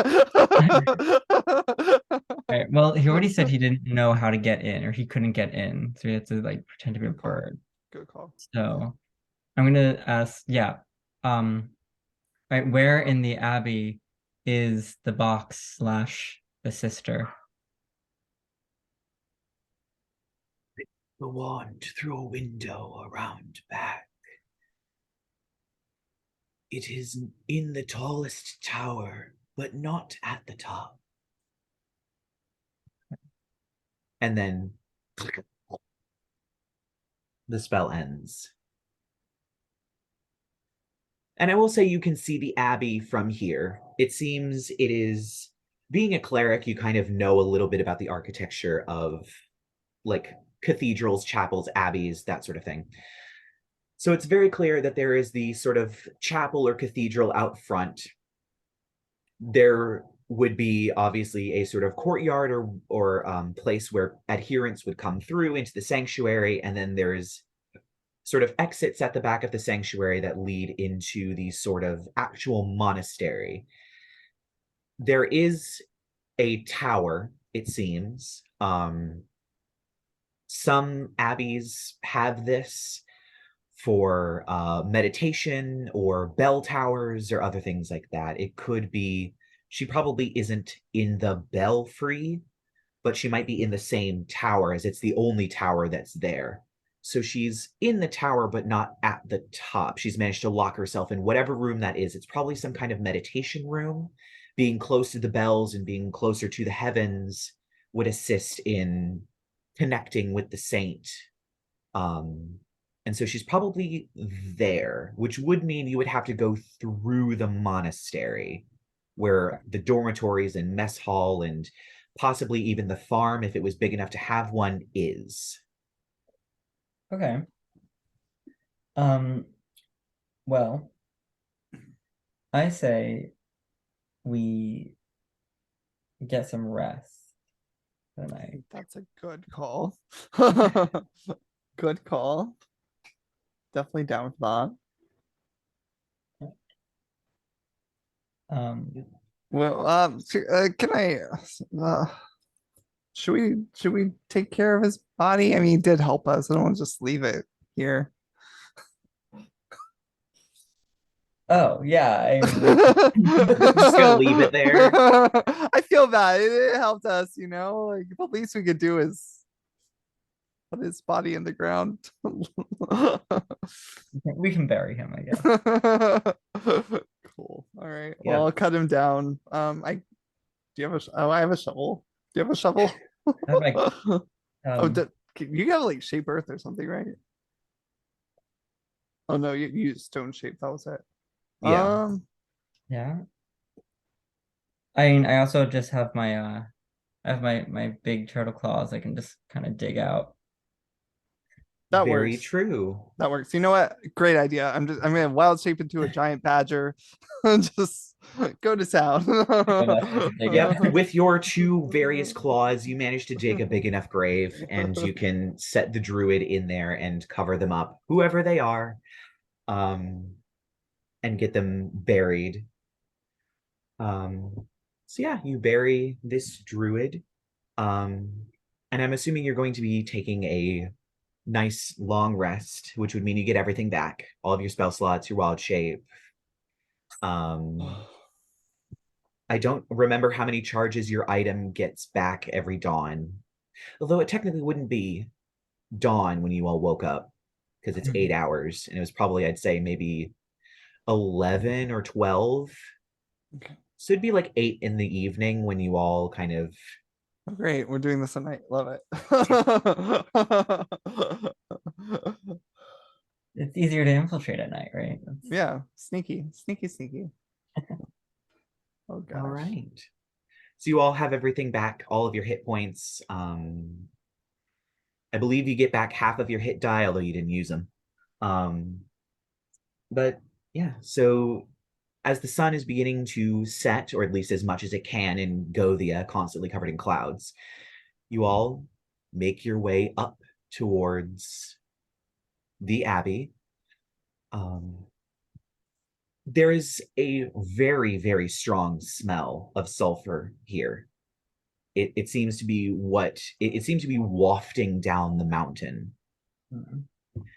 And as you get to the gate, it does seem to be shut. It's a sort of wrought iron gate, enclosing the courtyard, and of course the chapel doors are shut. All right, so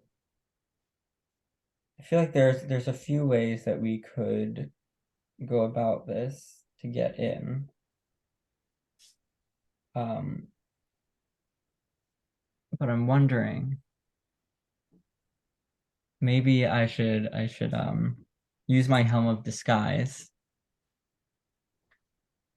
to make myself look like uh the the big guy who Oh, we should have totally grabbed their cloaks. It's fine. It's fine. Very definitely burned down with the end. Pub. Okay. Yeah, that's a great idea. That's a great idea. Yeah, you should do that. okay. I I pull the will. helm and I pretend to be him. I disguise All myself. right. So for the next hour, I believe you are going to look like whoever this guy was. Cool. Should I just be a like a convert? You know, maybe. I could say like we went out looking for Maria. We didn't find her, but we found this guy who really wants to, come join Yeah, us. yeah. Under his eye, best to be the fruit. Okay, let's do it. All right. All right. So what are you all planning on doing as both the gate and the chapel doors are shut? Well, I say we just like walk up and Oh, start banging on yeah, the door. just knock, Like, knock. Step they one, said that knock. everybody's like angry now, so it wouldn't be out of the question for me to just be like, "Let us in."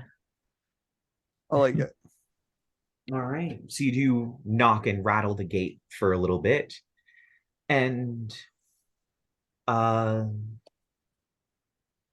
yeah, out walks, opening the door for some odd reason, despite the fact that it's about 8 at night, and people are probably either you would know sometimes they have, depending on the saint, they might have vespers, they might have a meal at around 8, that kind of stuff. Or they might even be going to bed early. Sometimes they do that. Walking out um, dressed clearly in a sort of mother superior robes is a woman who surprisingly looks entirely human. Wait, Okay. no scales or anything. No scales, no claws, no weird eyes, no snub nose, no strange teeth. She looks entirely human. You also notice that she is walking with a cane. But she looks like she's probably about maybe her early 40s. Hmm. And she kind of looks up and just, Brother Matthias, seems you've returned. Where's Timothy? Oh, no, not Timothy. Oh, Timothy thought that he could get more information down at the town, but sent me back because it's time to eat. I'm a big guy. I need my food.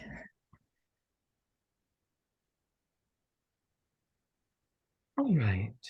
We certainly have enough food. And she opens the door, the gates. And who are you? Hi, John. Hi, I'm Lucas. All right, Lucas. Are you seeking to convert? Yeah, brother. Shit, I forgot his name already. Suggested I join as Yeah, he joined us. He joined us on our search for Maria. So yeah. I know I've seen Maria around. I thought I could help. Wonderful. Well, right this way. And she walks through the chapel. Um, Can I get the brother's name one more time just for my notes? Matthias. Okay, sorry. She okay. walks into the sanctuary, and it seems like a normal sanctuary to Saint Heskin.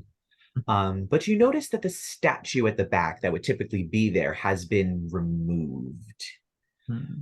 Um, she leads you um, through a sort of vestibule area where the priests would change into like more ritual or presentable sort of garments for services, and then out the back into the courtyard where you see 5 statues of Saint Heskin have been sort of arranged. It's very clear they don't have foundations underneath these statues. These statues have just been carried up and plunked in the middle of this giant courtyard.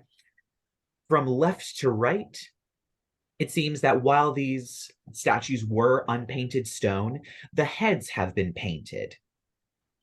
But the liquidy paint has dripped down the front of them. It's very haphazard, very quick.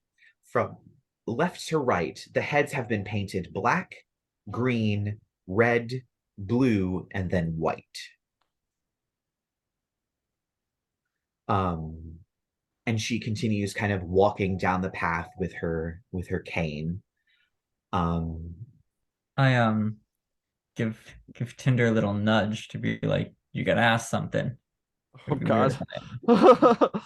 if Sister, what's with the statues of Heskin out here?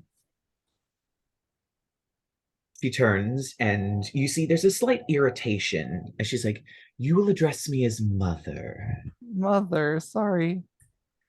Yes. Well, it seems that most of the texts of Saint Heskin are heretical. He desires us to be patient for the arrival of something good. It seems that this good thing is the arrival of Tiamat, who will bring a new world order.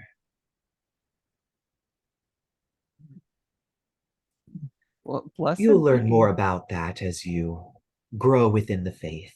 And she turns and continues walking down the path. I'm gonna assume I probably know nothing. Well, I probably know like the basics of Tiamat, right? Do I? Yeah, I would say you would know the basics. You would also know that because Saint Heskin is a silver dragonborn, there is no way he would ever be connected to Tiamat, who is the goddess of chromatic dragons. Yeah. And while in this universe, chromatic and metallic dragons aren't like bound to being like good and evil and things like that, they do have free will. They do recognize that that is where they come from. And but Saint Heskin was a silver dragonborn. He would have been dedicated to Bahamut if he was dedicated to Bahamut at all. So this alone is weird and bonkers and not right. Great. Okay. So she leads you into the sort of feast hall where there's definitely tons of probably about maybe 30 or 40 monks and nuns sitting at tables. They're eating what appears to be normal food. You know, there is meat, but there's also plenty of vegetables and beans and rolls and breads and cheeses and things like that that they're all eating. And they're not like eating like ravenous animals or anything. They are eating politely. They're using forks and knives and things like that. But almost all of them no longer have a human face. They're all covered in scales. They all have horns, they all have tails, but they all have that sort of flat draconic face to them, where it's clear that they're not dragonborn, but they have been turned to some degree. And she just walks along the tables and says, "Once you're finished with your meal, if you could meet me in my office. I have something to ask of you, Matthias, and of course our new convert may want to hear this as well." And she walks to the back and sits at a sort of raised area where there's like a special table where she and another also dragon-faced man continue their meal in peace. And so you are able to get a meal in. Okay. I say to Tinder, we are definitely not going into her office. Right? That's crazy. Well, if we're not going to her office, where are we going? Also, I must remind you, you're on a time limit here. Yeah, We need to eat real quick. true. Uh, Maybe so we should I just kind of like shovel all the food into my face. Um, and then Yep. very, very loudly be like, I go take a piss.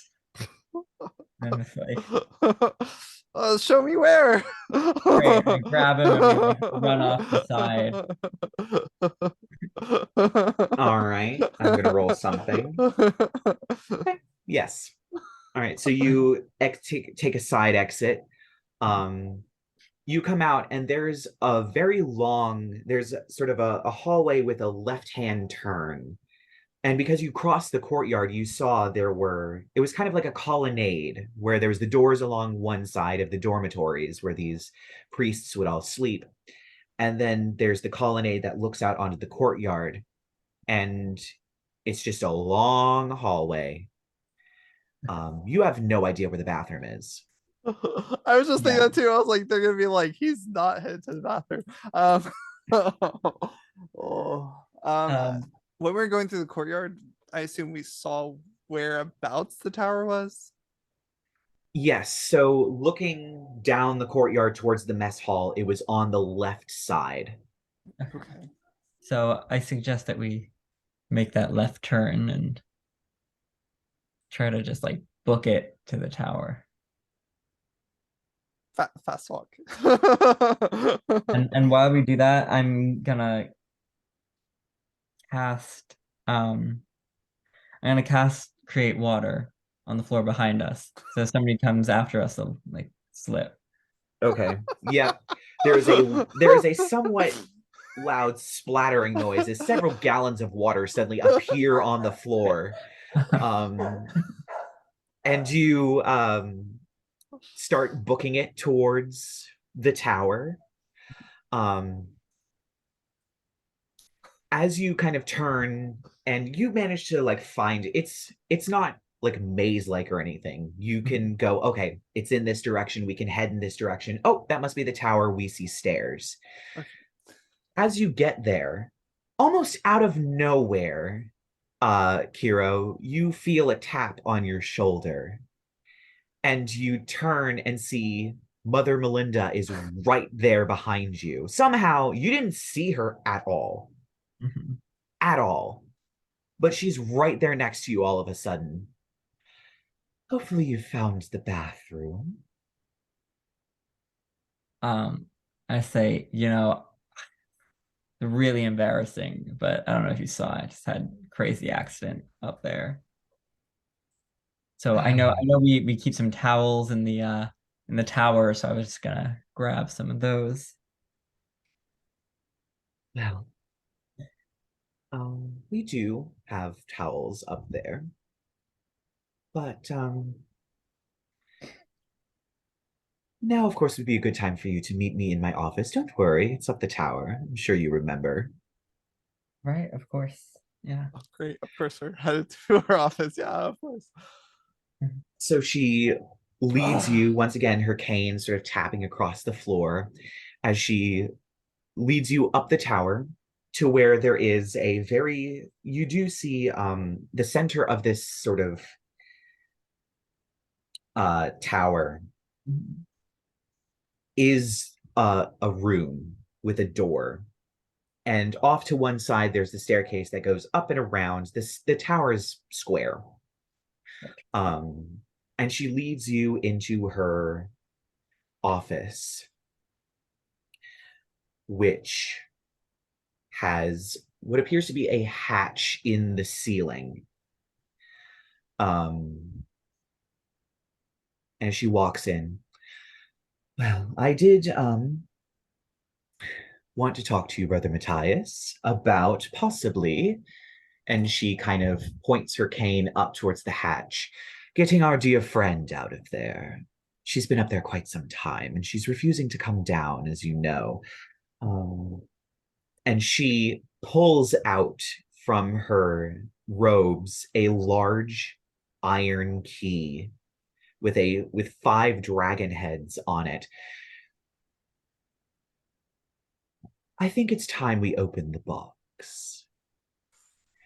So if you could get her down, and of course, with the help of our lovely convert, it shouldn't be much of a problem. I have other things to attend to, of course, so Sure. I will let you figure that out. I'm sure Timothy will come back with Maria at some point. And Yes. she walks out of the room, and as she shuts the door, and you hear her lock the door. All right. So, You are now locked in her office Oh God. With a with the key. room that this woman is in directly above you. That felt really easy. a little too easy. All right. Well, how high up is the hatch? It's about a maybe a 12-foot ceiling. Oh God. Is there a ladder? There does not seem to be a ladder, but there does seem to be like a little Hold on. Okay. rope that you can like pull. I guess I'll just Well, walk over and pull the rope. we're going right into it. All right. Yep, you pull the rope, Mhm. the hatch doesn't open. Great, The rope is stuck. Hmm. great. Okay, well that didn't work. Maybe the desk? Kero, I feel like Well, Brother Matthias should know how to do this. Great. ooh. I'm wondering if maybe there's like a spell cast on it to why it won't open. Maybe. I'm gonna start searching around the desk for a mechanism, maybe. All right, give me an investigation check. Oh God. Oh no. Okay, not horrible. 12.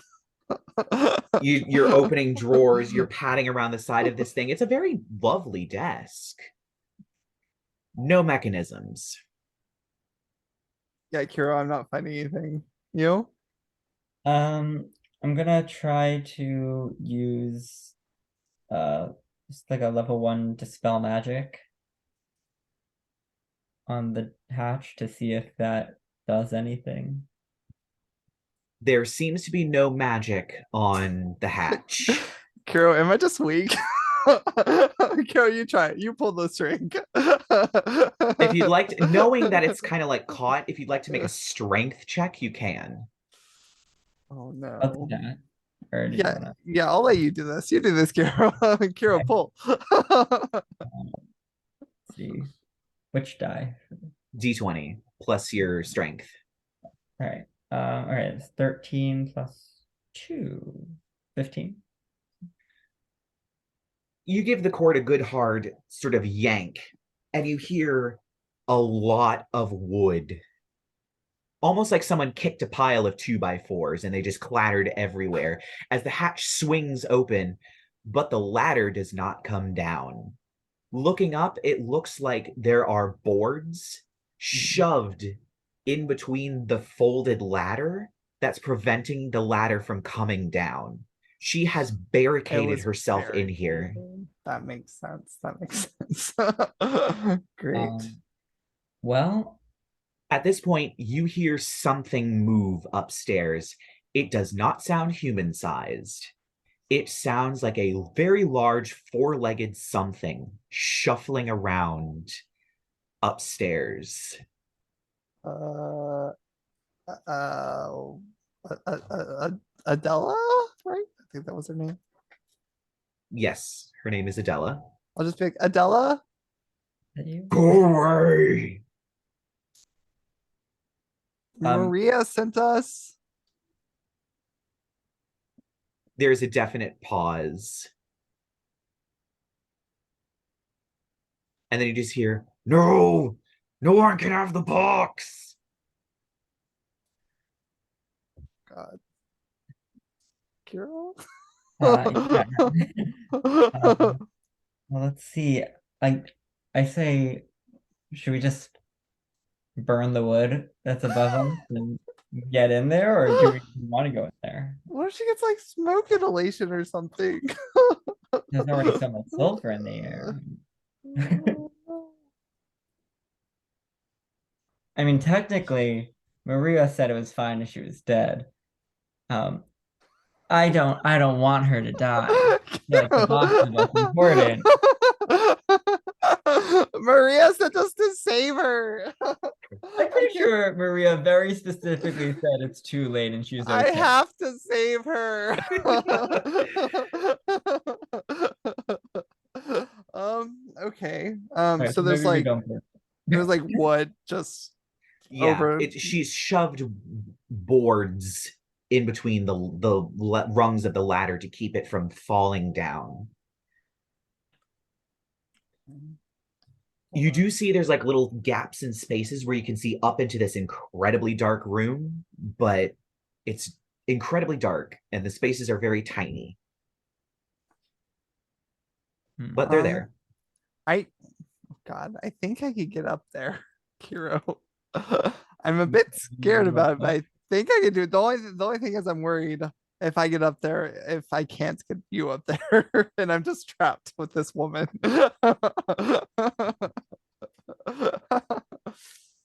I do have.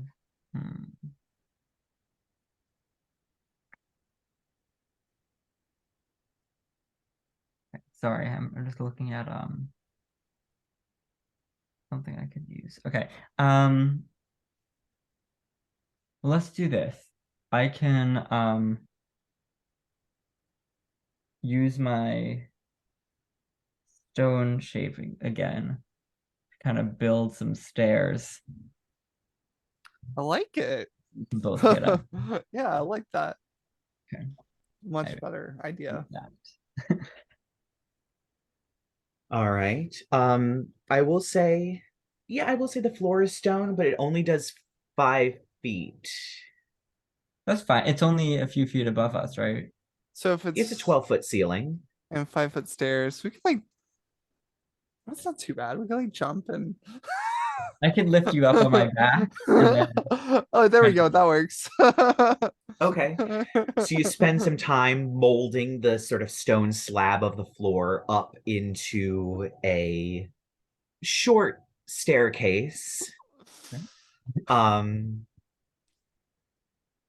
and what you doing next? I will climb onto Kiro's back and I guess try to get this stuff out of the way. All right. Um,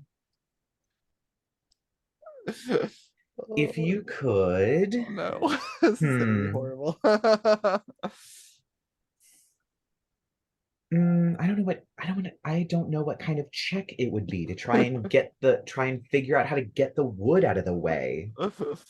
see, I know Like, like I'm a stronger one. I could probably just like break it, but I The can't stand your back of them I was 400. gonna say there's no way I could lift you up. I have a you know what? Give -1. me Tinder, give me a sleight of hand check to try and just like move the wood out of the way and try and figure out which way the wood is moving. Nat 20. Ooh, okay. For a 23. Yeah, so you kind of slide the wood out of the way. It's almost like a sliding block puzzle, and you manage to Oh, slide I all of the love wood those. out of the way, and the ladder kind of comes down. Here, I did it. All right, should we Yeah, go let's on up? go on up. Yep, so you pull the ladder down and you both climb up into this incredibly dark room, and it smells horrible in here. It smells so much like sulfur. Excuse me, As I'm your eyes adjust to the darkness, I'm gonna do I a think little you tentative, like produce flame in my hand. Just a little. okay. Yeah, and you light up the room, and cowering in the corner is this absolutely gigantic. It's not really a dragon. It has more of a snout than the other ones do, but it's very clear that this is still not a dragon. It is covered in open sores that are smoking, and there is still black hair that is kind of falling over this creature's face. Huge leathery wings that look like they've just newly formed have sprouted from her back rather recently. And in one hand, she's holding a five-sided iron box, and in the other one, she's holding a tiny wand. Well, it's tiny to her, but it's a regular wand sized thing. But she's so big, it's like a toothpick in her hand as she's just pressed up against the wall. So I think the hideous look of her mixed with the smell, Tinder's just gonna lean over. You. I have a very weak constitution, so Apparently. Yeah. So she just sits there and she just kind of stares at you, and you can, as you look at her, you definitely see there's a humanity in her eyes as she's just staring there trembling, and you see her kind of pull, because you're still disguised. Oh, right. Okay, so I'm gonna take off my helm of disguise and be All like, right. it's okay, we're here to help you. And she kind of nods a little bit. She's still very scared and very um, tentative. I do have a question. So I want to cast a spell, but I forgot to ask about buying spell components before we left. I need 100 gold worth of diamond dust. I'm gonna say, how possible is it that I would have 100 gold worth of diamond dust on me? I mean, how often do you cast this spell? What spell was it that you were casting? I want to do greater restoration on her. Greater Restoration. I would say you would have enough for once. Okay, then I'm gonna ask, can I touch you? Um, and she's a little bit confused. And she kind of does this weird sort of like, yes, no, yes, no, yes, no sort of thing. And you watch as it's almost like watching a flame almost going out. It springs back to life and goes away. It springs back to life, goes away. Her humanity, it's like she's I'm trying to gonna hold on to it, trying to prevent those draconic instincts from taking over. Okay, I'm gonna cast something then to help. Okay. I'm gonna cast Beacon of Hope. Okay. What does Beacon of Hope do again? It bestows hope and vitality to any creatures in range in 30 feet. Okay. Um, that way, I feel like it will save both of us if anything goes wrong. Because it does something to healing, I think. Yeah, Um, because we have an advantage on wisdom saving throws and death saving throws. Regains the maximum number of hit points possible from any healing. oh, that's really nice. Yeah. All right. So you cast it. Cast it so now everything like if we need healing, we can heal her and like it makes it maximum. I'm just gonna stick out a little like ET phone home finger. The end of my finger is like lit up with the spell. Like, Okay. And you do watch as even as the flame of the humanity dies in her eyes, it's almost like the draconic need for sparkly things takes over as well. So as she reaches towards you, it's half because she knows you're trying to help and half because, ooh, sparkle. As she reaches towards you and you touch her finger. Remind me what Greater Restoration does again. okay. I can. It removes one effect that's charmed or petrified the target, or one curse, including the target's attunement to a magical curse item, or any reduction to the target's ability scores, and any reduction to their maximum hit points. Okay, but it's only one of those, correct? Yeah, so I'm gonna go with the curse. All right. The magic unravels as she begins to transform back into a person. And it seems that whatever this curse that was a hold of her, she just, as it unravels and she transforms back into a human, she just collapses entirely unconscious on the ground. She looks like she looks like she will not survive very long without any kind of assistance. It seems I this curse is just taking her out. I can use my cantrip, spare the dying, which will All stabilize right. her. All right. So you reach out and you touch her body and she is stabilized. Cool. So doesn't do much to help her, but at least it keeps her alive. Yeah, it's probably best. Maybe we should just give her a minute. I don't know if she should be around for this next part. So, what happened to the box when she collapsed? She's still holding the box. Okay. She has both the wand and the box. The box is about this big. It is a pentagon. It's completely sort of black iron. Um, it has a keyhole in the top of the box. It's very ornate. And on each side, there is a sort of dragon head that is holding a ring. The box also has 5 legs on it. They are just like peg legs. They're not too fancy. But as you pick it up, it's an incredibly heavy box.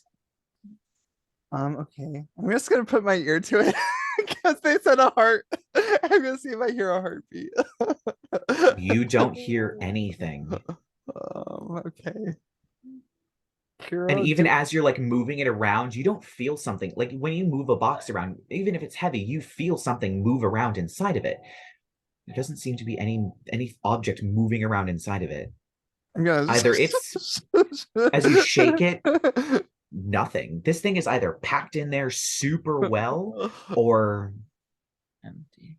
you don't know what is in this Crap. box. Kira, I think the box might be empty. To me, I ooh, she's still like passed out, right? Yeah, Yes. yeah. It seems she is so weak, she is not going, unless she gets some kind of like food. Like at this point, even though Goodberry is a really good survival spell, Goodberry is probably not going to save her at this point. She needs food, she needs rest, she needs medical attention. If you just left her here, she'd probably die before the morning. Okay. Um, is there a window? You said there was like the bird went in through a window before to bring her food. Yes, it is. There are windows, but they are windows with a lot of stone lacing through them. So the glass parts are only like that big, scattered amongst a sort of stained glass design. So it lets in about the same amount of sunlight as a regular window does, but you can't get out of the window. Okay. Okay. Hmm. Okay. So Do we have the key? Did they give us the key, or did she gave No, you. she they has left the the key? key on her. Okay. Mother Melinda still has the key on her. Okay. Okay. Oh God. Okay, so we have a box with no key. Great. Okay, but what do we do with her, Hero? Step Well, one. What do we do I with guess this I could, unconscious body? I could heal her. Okay, but then what are we gonna do? Drag a half-dead girl around the entire abbey? Hmm. I could, if I can I use stone shape again? That's only, Yeah, as no. long as you have the spell slot for it, you can use it. Okay, because I could, if I use stone shape, and I can kind of like because you said there were stones all around the window. I can get the stones Yeah, like it says it's a stone away. wall. It's a stone wall, so I can open up the wall so there's a big exit for us. And then Well, if only 5 feet, but that's enough. and then if you could transform yourself into some Good creature idea. that could carry Good us. idea. We could at least get her Yeah. out, Yeah, but we still need to come back for the key. it's true. So I think that's a good idea, though. I think we should get her out for sure, for sure. And then we need to get that key. Okay, so you So mean how get out. I open the wall, you take her to safety. The problem is once I get her there, she's gonna need a heal. Yeah. So I would have to take both of you, but you're like a big A turtle. giant turtle. Yeah. A giant turtle man. Oh, So I could heal gosh. her now. Use cure wounds. Okay. Or healing word, that might be better. Cure wounds is better. Yeah, cure wounds is way better. Okay, so I'll use cure wounds on her first. God.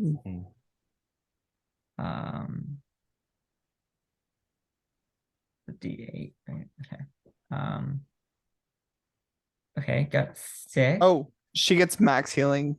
Oh, Oh yeah, yeah. because the beacon. Yep. Right. Okay. So So 8 I heal plus your her. wisdom then, unless you're upcasting it. 8 plus wisdom, and my wisdom has +4. All right, so we're at 12, and then All right, good to know.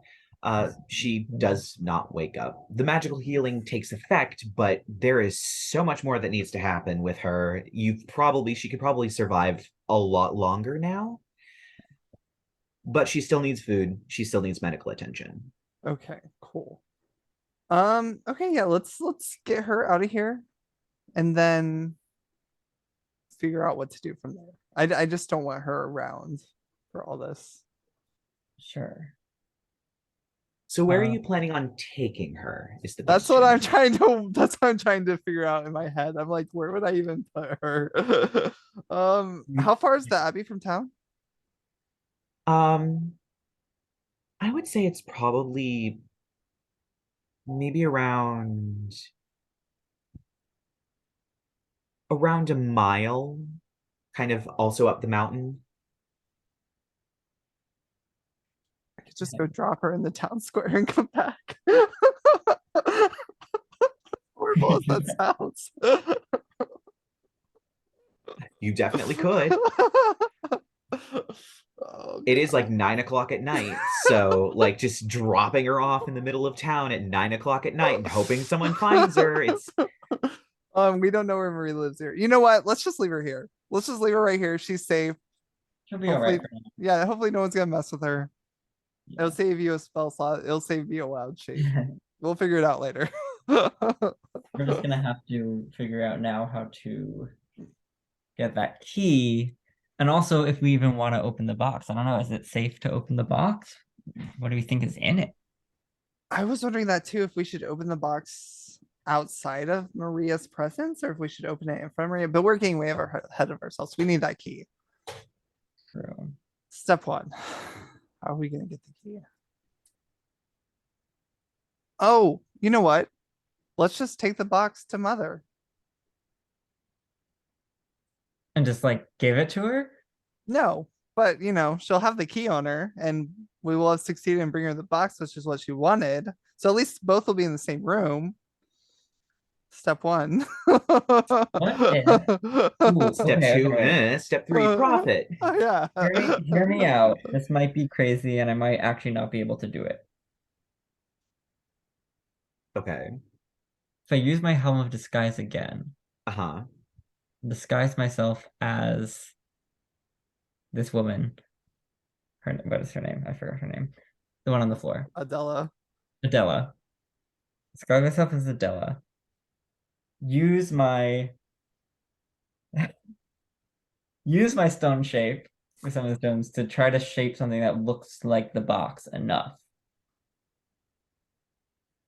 And then we can go down together you can say there was like a big fight because she like looked like a dragon or whatever. So Mateus is like out upstairs, that you were able to like get her out and bring her down here, and I could pretend to be her. And then. Maybe we can like go catch Mother off guard. Oh God. I don't know. Oh God. Gosh. It feels like a horrible idea. Yeah. Oh gosh. I mean, can you make yourself look like a giant half transformed dragon thing?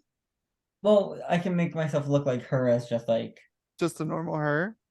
yeah, I feel like the last time they saw her, she probably at least had some of the corruption. Maybe. true. But did they see her? Yeah, that's what I'm worried about. I'm like, I don't She's been stuck know. up in the thing for so long, I said. True. Hmm. You know what? I'm down for it. All right. Let's do some chaos. Sure. Yeah. All All right. All right. So I do all that.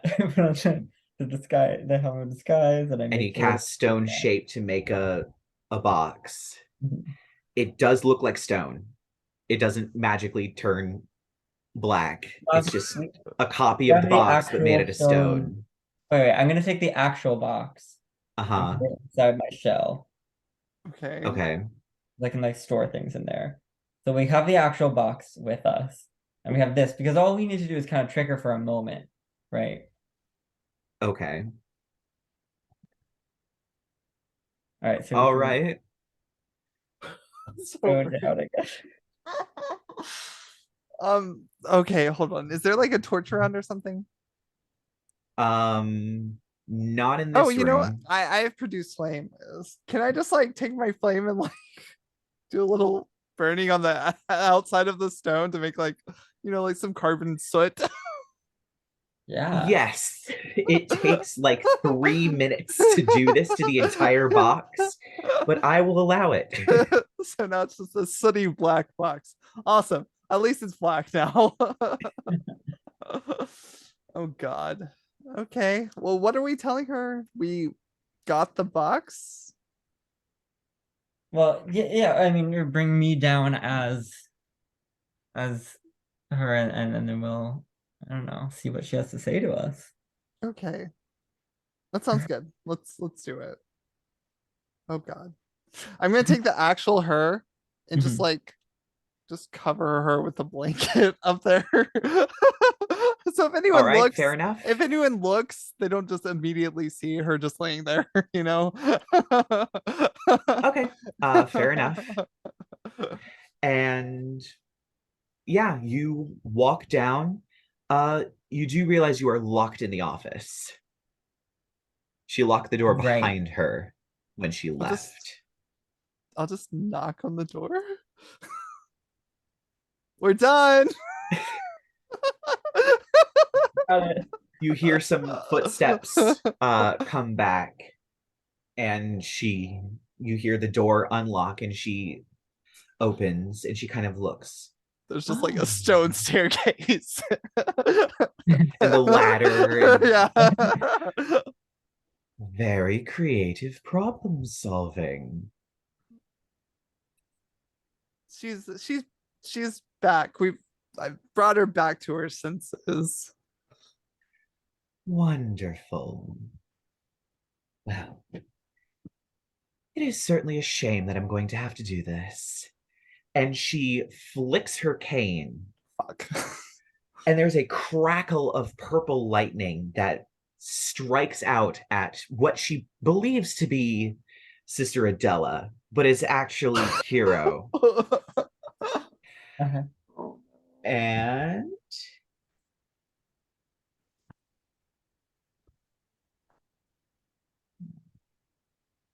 does a 12 hit you? No, Wait, no, 13, sorry. still no. Nope. She does it again. Does a 22 hit you? Yes. All right. Does my beacon Does of hope still reach here? It's 30 feet. I don't know. It's on you, no. I think. So Okay, so then she has to do another. Let me What? see what. Is that how the spell works? I'm not sure. Good Beacon of question. Hope. Each target has an advantage on wisdom saving throws and death saving throws. So I. Oh, no, definitely not. No. Oh, Yeah. yeah, it doesn't do anything to her attack roll. So you take 10 points of force damage. And she's going to Ooh. do it again. Oh my God.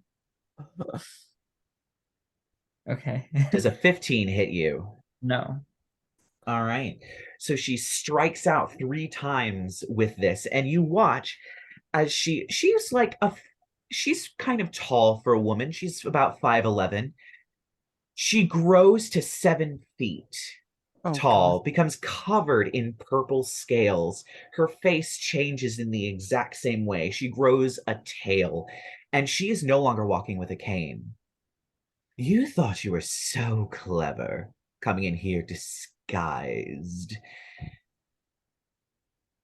was very easy to see through your disguises, and it was very easy to get you to do exactly what I wanted. So, hand over the box, and I will consider not killing you. And I need everybody to roll initiative as she raises her staff again to make another attack. Okay. Ooh, she rolled very well. Oh no. It did not. I hate to do this, but before we get too far into this fight, can I take a quick potty break? Yes. Yes, you may. Okay. I'm gonna grab a water All then. right.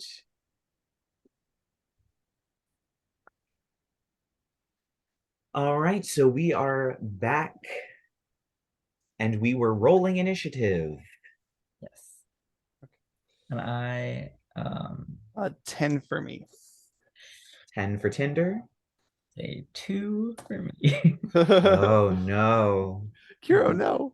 Especially because you're the one under attack right now. I love that. Yeah. So she's going first. And she takes a deep breath and exhales this seemingly icy cold wind that blows through you, but it does not feel like it's going to freeze you. You begin to feel sick. And I need each of you to make a constitution saving throw. Okay. Remember when I 16. said I have a weak constitution? Uh-oh. 10. 10. Oh no. Um, how much did you get, Kero? I got 16. So you pass. So you'll take half damage from this. Okay.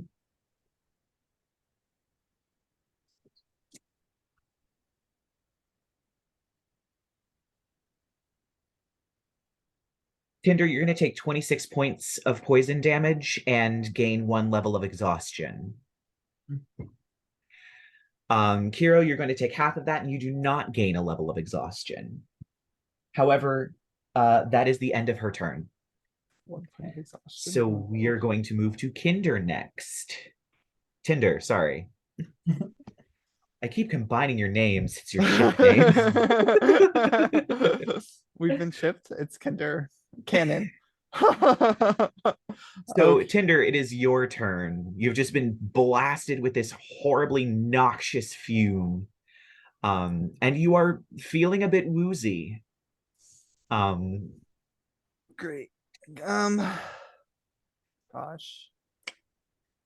I'm going to cast. It seems useless right now, but I'm setting myself up for next turn. Okay. I'm gonna cast create bonfire on her desk. Interesting. Yeah, you flick your hand towards her desk and her desk lights on fire. Is that the end of your And turn? yep, just there with my shield, like All right, it's now Kero's turn.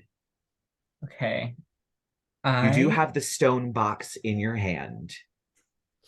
yes. Ooh, okay, okay. which she really wants. Yes. I there's something I could do. It might be a little crazy. Do it then. Crazy has been interesting thus far. Not necessarily going to say it worked, but I love your chaos. Let's go. Um, well, I could, you said we do have our 5th level spells, right? I can, yes, you took a long rest, so all of your spell slots return. all right then. I think like I I see that we are not very we might not be strong enough to do this alone. So Uh-huh. I'm going to cast Summon Celestial. Awesome. I love it. Okay, so what does this celestial look like? Um, A giant winged turtle. I know, right? I was thinking blue shell. It's kind blue of love shell. that. It's like a giant, like those like the biblically accurate angels, except for instead of a bunch of eyes, it's a bunch of like turtle faces. Oh, I hate it. I hate it so much. This just appears in the room, and she is just stunned, but she wants that box. She's gonna have to get through a 40 hit points and 11 armor class. Big. All Oh, right. and it can hold up. I think it can attack. Uh-huh. So I'm gonna do that. Oh, but I have to choose whether it is Avenger or Defender. Mm-hmm. I'm gonna say Defender because it feels like that's what we need more of. And I Um, think Defender has a sword, whereas Avenger has a bow. No. yeah, it's a So you can mace. melee. Yeah, melee weapon. So attack is your spell attack modifier. Uh-huh. Hit one target. Okay, D10 plus 3 plus radiant damage. Okay, let me You gotta roll roll the hit first. the hit. Okay, which is D20. okay. Okay, it's 11. Plus your spellcasting ability, well, your spellcasting attack bonus. I think it was +6. Is what you came to earlier, but I don't remember. It was either 5 or 6. Okay, so then 17. That is just enough, but she's going to use her reaction. She flicks her cane, and there's a crackle of lightning that appears in the air as this celestial's attack bounces off an invisible wall, Mother, no. Dang. and the attack has not hit. Okay, it's not hit. Is that the end of your turn? Yeah, that's all I can do. All right, back up to the top with her. Nope. So she is going to, yeah, she's gonna split it. She's gonna hit Tynder once, and she's gonna hit who she thinks has the box, because it's clear she knows that you're not Adela. But she doesn't know who you are because she hasn't seen you. All right, I still have one. But she's going You're to still. she's gonna hit you twice, and she's going to hit Tynder once. Oh, the first one against Tynder is not going to hit. She rolled a 3. So this lightning bolt crackles by you and it doesn't hit. However, the first one against you, Kero, is a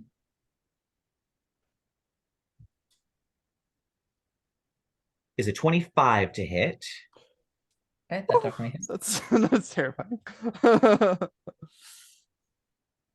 I do not have much. And the second was a 15 to hit. Okay, 15 does not hit. All right. So you're going to be taking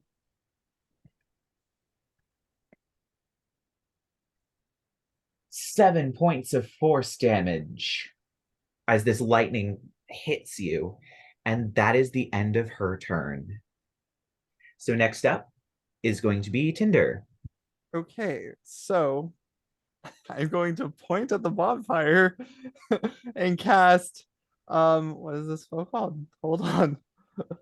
I'm prepared. I'm totally prepared. Conjure elemental. Ah, Because I needed a fire. oh yeah. Yes, okay. So the fire explodes, swirling into a huge fire elemental. Yep. What would you like to do with it? It is going to, oh gosh, hold on. I added this to my extras just for this. Okay, it is going to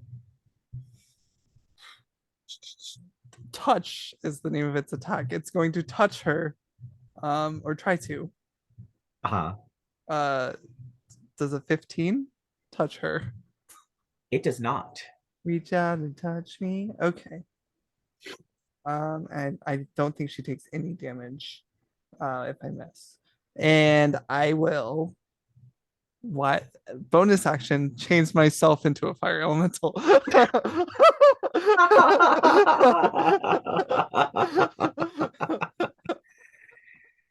um Yep. Okay. So there are now two fire elementals in the room, a giant turtle angel, and a person that looks like someone that they're not. This is chaos. And so we are now with Kero. Yes. Okay. So first, my celestial is going to use healing touch on me. All right. It's Sounds good. 2d8 plus the spell level, which was a level 5. So we do 2d8s. Okay. A 2 and a 6 is 8 plus 5. Okay. So 13. Okay. So you get 13 hit points back. Hot. Good. I needed that because I was close to death. And then now I can do something. Woo. I am going to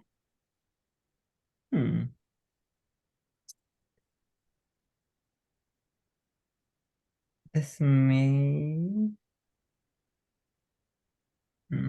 let me see what this does actually before I Oh. sorry.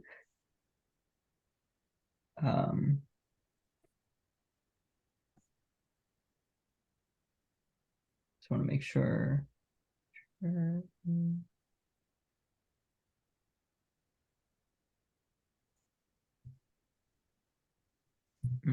that's not it. Okay. You know what? I'm just going to try to hit her. That would be a very good idea, seeing Yeah. as how she has not been damaged yet. I'm going to use Sacred Flame. All right, so she's going to make a dex saving throw. She only gets a 9. Okay. Big woman not dodge too well. Rolled a 14. Now remember, since you're over 5th level, you get 2 damage dice to that. Or which dice is it? Let me make sure. I think it's a D8 for Sacred Flame, so you roll 2d8. So first one's a 5, second is a 7. All right.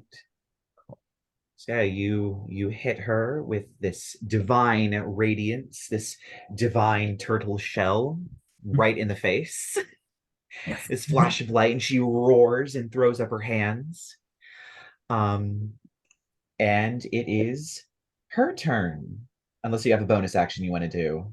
No, that's all. All right. Yep, she's going to once again pick up her cane, crackling with lightning, and make 3 attacks. This time she's going to do it all against you, hero, because you seem to have the box. Oh no. Mm, Oh, no. 18, 19, 20. 21 to hit on the first one, natural 20 on the second. Oh no. I think you might 19, die. Kero, no. and 13 for the last one. Oh, thank goodness. Well, the last one doesn't hit. Okay, so we have, it's only 1d10, it's fine.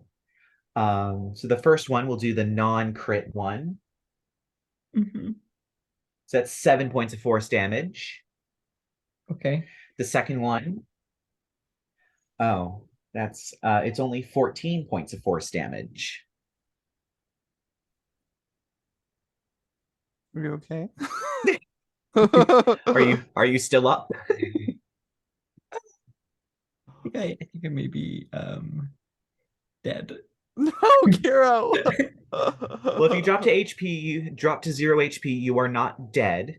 Okay. However, you are making death saving throws, which means on your turn you will have to roll a d20, and if you roll 10 or higher, you succeed. If you roll 9 or lower, you fail. You rack up 3 successes, you stabilize and awaken with 1 hit point in an hour, unless you get hit, and then you have to start making death saving throws again. You roll 3 failures, you die. If she decides to hit you while you're down, that's 2 death saving throws automatically. Woof. But please do make sure that you are on 0 hit points. I don't want your character to die and have like, oh, it turns out I had 3 hit points left. So I think it was 7 and 14. Yeah, plus the 7 and 10 from before. 21 plus 31 plus 7, 38. That's 38. Yeah, I How don't, much hit points do you have? 32. Oh no, yep. Okay, so yeah, you are down. You fall prone. Your disguise self does go down as you land on the ground. The box that you have in your hand skitters away, and I'm gonna roll something.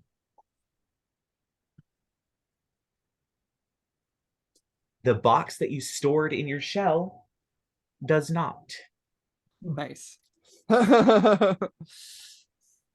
All right, so that is the end of her turn as she zaps you 3 times. I do think your celestial goes away. Oh, dang. Okay. So we now only have 2 fire elementals in the room.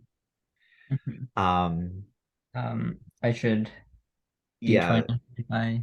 actually, one moment. It's Tynder's turn first, and then Right, D20. right. Okay, so having seen Kero go down, this this hurts so much. I'm gonna drop my elemental form. Oh Oh, no! I hate it so much. And reach down and touch me. I'll cast a 4th level Cure Wounds. Oh my goodness! So that's how many Thank you. D8? 48, 18 health. Ooh, Gosh. 18 hit points. That's something. Okay, and then So that does mean you're up now. You and then my briefly blacked out as you got slapped with lightning, and then you wake up on your back with Tynder over you, healing you. and then my elemental will engulf mother Oh, okay. by entering her space, and she will take 5d8 fire damage. Ooh. Wait, what did it just do? Why did only one roll one? I'm gonna have to physically do this, I guess. There we go. Oh, 30 damage. Ooh. Yeah, she screams from inside this fire elemental. She is not doing too hot. And she catches on fire, and until she puts the fire out, she takes 1d10 fire damage at the start of each turn. All right. Is that the end of your turn Oh, then? I was very wrong. I was very wrong. That was not 20 damage. That was 10 damage. I Well, am so sorry. I can add 10 back. That's fine. She's still looking pretty badly hurt from Okay. that. Okay. Okay. That's it. That's all I got. All right, Kero, you are prone, but you're prone and your celestial is gone. Your disguised self is down, but your box is still in your shell. You don't have the stone box in your hands anymore, Right. but the metal one is, oops, Has, still in your shell. has she seen the stone box yet? She has seen the stone box because you came to the door holding it, Right. But I mean, like, so she she knows saw it's that it's not there. in my hands. Does she Yeah, realize she it's would have not? seen that. Does she realize it's not the real box? I'm going to roll because you've done some stone shaping to it. No, the box does not break. So it still looks like the box. She's One. still interested in the box. Oh my gosh. Well, first I'm gonna be like, there it is, it's yours. You know, go grab it, witch lady. All right. That's what you're doing? Well, that's what I'm gonna say to her first. Okay. I'm just trying to I'm reading something because I wanna okay. The trickery domain makes this Uh-huh. very different. That's what I'm just reading about. Because I was gonna say this might be the time to use divine intervention. Oh, okay. What I'm reading is because I have a trickery domain, um, my outcome is completely unexpected. Okay. Oh, lovely. So So I can't like choose what it does. I I just believe you roll a D. So first of all, you have to state specifically what you want out of this to happen. Um, what do you want to happen before you even make a roll? okay. To um I want to bring um oh, is it Hackett?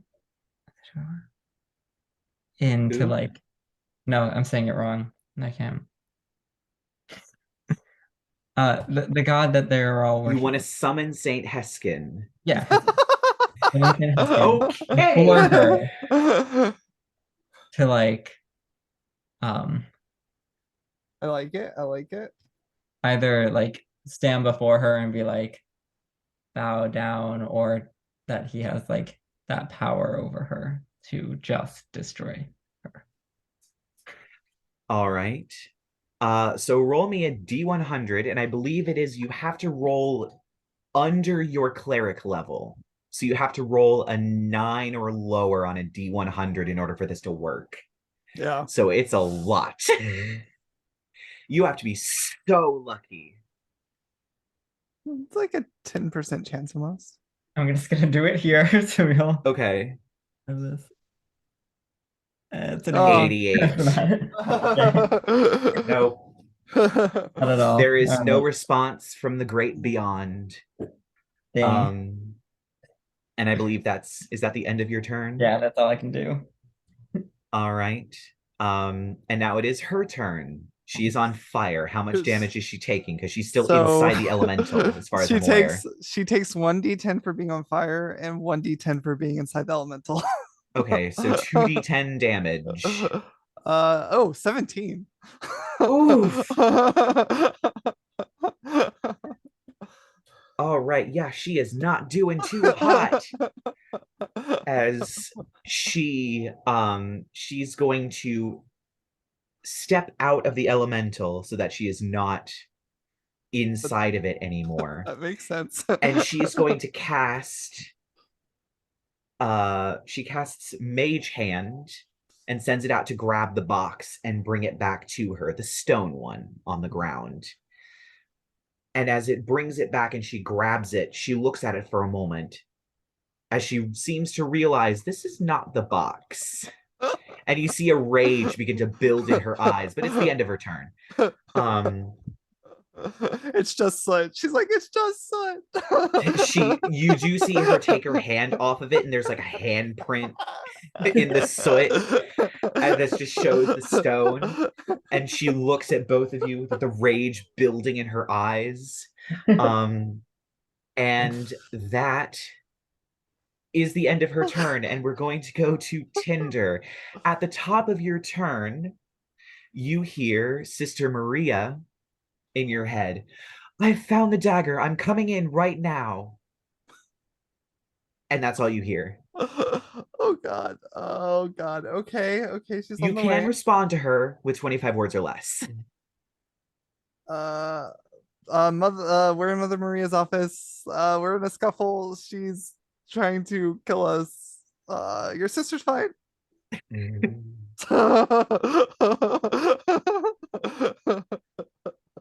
All right. So And, it is now your turn, as that did not require an action. You have your full yeah. turn. Oh my God. Okay, well, she's on fire. Kero, how are you looking? Are you beat up still? Or are you looking okay? I'm pretty beat, but I could probably take another hit. Okay, I'm going to cast. How close is Kero to her? You all are basically doing this in the doorway, So so we're just like you all all right are on top. within melee Yeah, range of each that's what other. I thought. You've We're just all been like slapping back and forth this whole scuffle. I'm going to cast Wither and Bloom on her at 3rd level. Ooh, that's fun. Oh God, that was horrible. So she takes 8 necrotic damage, and Kero, you gain 8 health Oh, plus 8 plus. So you gain 11 health. Sorry, because it's plus yeah. my spell modifier. Well, thank you. All right. Yeah, so as you watch her scale sink a little bit and sort of raise as she is drained of vitality, yeah, she's not doing too hot. Um, do you have anything else that you're going to do this turn? Oh, I guess my elemental Your will elemental, enter your her space blooming again. fire elemental that's Uh, behind her because she did take a step out of the fire elemental to like, it's just gonna consume her again for 7 damage. oh, okay, yep. She's screaming inside of this elemental. It's swirling with fire. And now, Kero, it's your turn. Yes, it is. Um, I am going to. Ooh.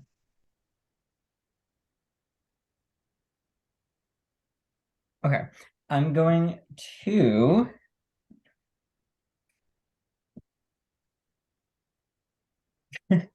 um control weather. Oh my goodness, that takes like, okay, I think that's an 8th level spell, and that takes like, Okay. yeah, it's 8th level spell. Oh yeah, I think you have to be outside too for that one. Yeah, you have to be outside. It takes 10 minutes, and it's an 8th level spell, which you do not have. Oh, you know what? That's so funny is that I can't read. And I definitely wrote control weather when I meant control water, which is very Oh, Okay, that makes more sense. yeah, that definitely works. different, but I'm not gonna Um, do that because she's on fire. And that would only help her. it Um also doesn't do any damage. well It's I the other can thing. uh I will also say she looks like if you sneezed on her the wrong way, she'd die. She is that badly damaged. Oh okay, well then no. I'll use my claws. Do some slashing damage. All Um right. Yeah, if you hit, she dies. So roll it all right, I rolled a 15. plus. Always add your bonuses. I think 17. Yeah, that's just enough. You slap her and she goes down.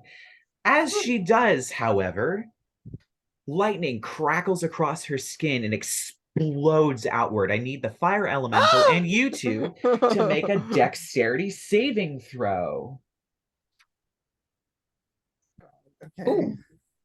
Well, that's -1. Okay, that's 3. Oof. 14 for me, a 20 for the elemental. So Tynder and the fire elemental succeed and take half lightning damage and are not stunned. You, Kero, take 14 points of lightning damage and are stunned until the end of your next turn. Okay. And she is now dead, and you are out of combat. And almost conveniently, Sister Maria runs up and she's holding this platinum dagger. And she's like, "Where is the box? Where's the key? We need to stop this now." Hey, I'm stunned, right? You are stunned. You're just Yeah, I'll standing be there. like, And after about 6 seconds of you standing there completely still, your muscles finally, and you can move. okay, I'm take the I'm going for the key, and I assume it's in Yep. her robes somewhere or Yep, you something. yank the key. You get the key. I'm bringing out the box. Sister Maria grabs the box out of your hand and the key. "You should stand back. We don't know what's in this thing." And she crams the key into the lock, twists it, throws open the lid, and takes a dagger. And she looks at it. For a moment, she looks confused before there is a blinding flash of light and crack of thunder that is so loud you only hear just ringing in your ears for a second. Your vision goes white. And as your vision returns, she's standing there, still with that similar expression on her face, frozen still. And she looks up. Across her body, there's an occasional faint of green lightning before the dagger turns to dust in her hand. It turns into this strange greenish dust. It looks almost black, but as the light hits it, there's an almost emerald green iridescence to it. And then the same thing starts happening to her fingers. No. As it travels down her body, she then collapses into a pile of dust. If you would like to roll an Arcana check, you may. 17. 18. You would both know that she was hit with the disintegrate spell. The box had a disintegrate spell in it, and the box lands on the floor with an incredibly heavy thud. So, Is, is there anything inside the box? You look inside the box. I'm just gonna like. There is a wood interior stained with seemingly decades old blood, but it is completely empty. Oh no. You smell. She's dead. Mother's dead. Empty box. Empty box. Should we just The like smell go? of sulfur is beginning to diffuse. Quite surprisingly quickly. You look out the window, the sky is no longer the sulfurous yellow, it is fading to gray. You actually, across the abbey, you hear multiple people begin crying, as if the hold that this box had is completely gone. And emanating seemingly from the box is a deep draconic voice. "You are all fools." And then nothing else. And that is where we're going to end the session, with that wallop of an ending. So thank you for joining us. And join us for the regular campaigns on Fridays at about 2 p.m.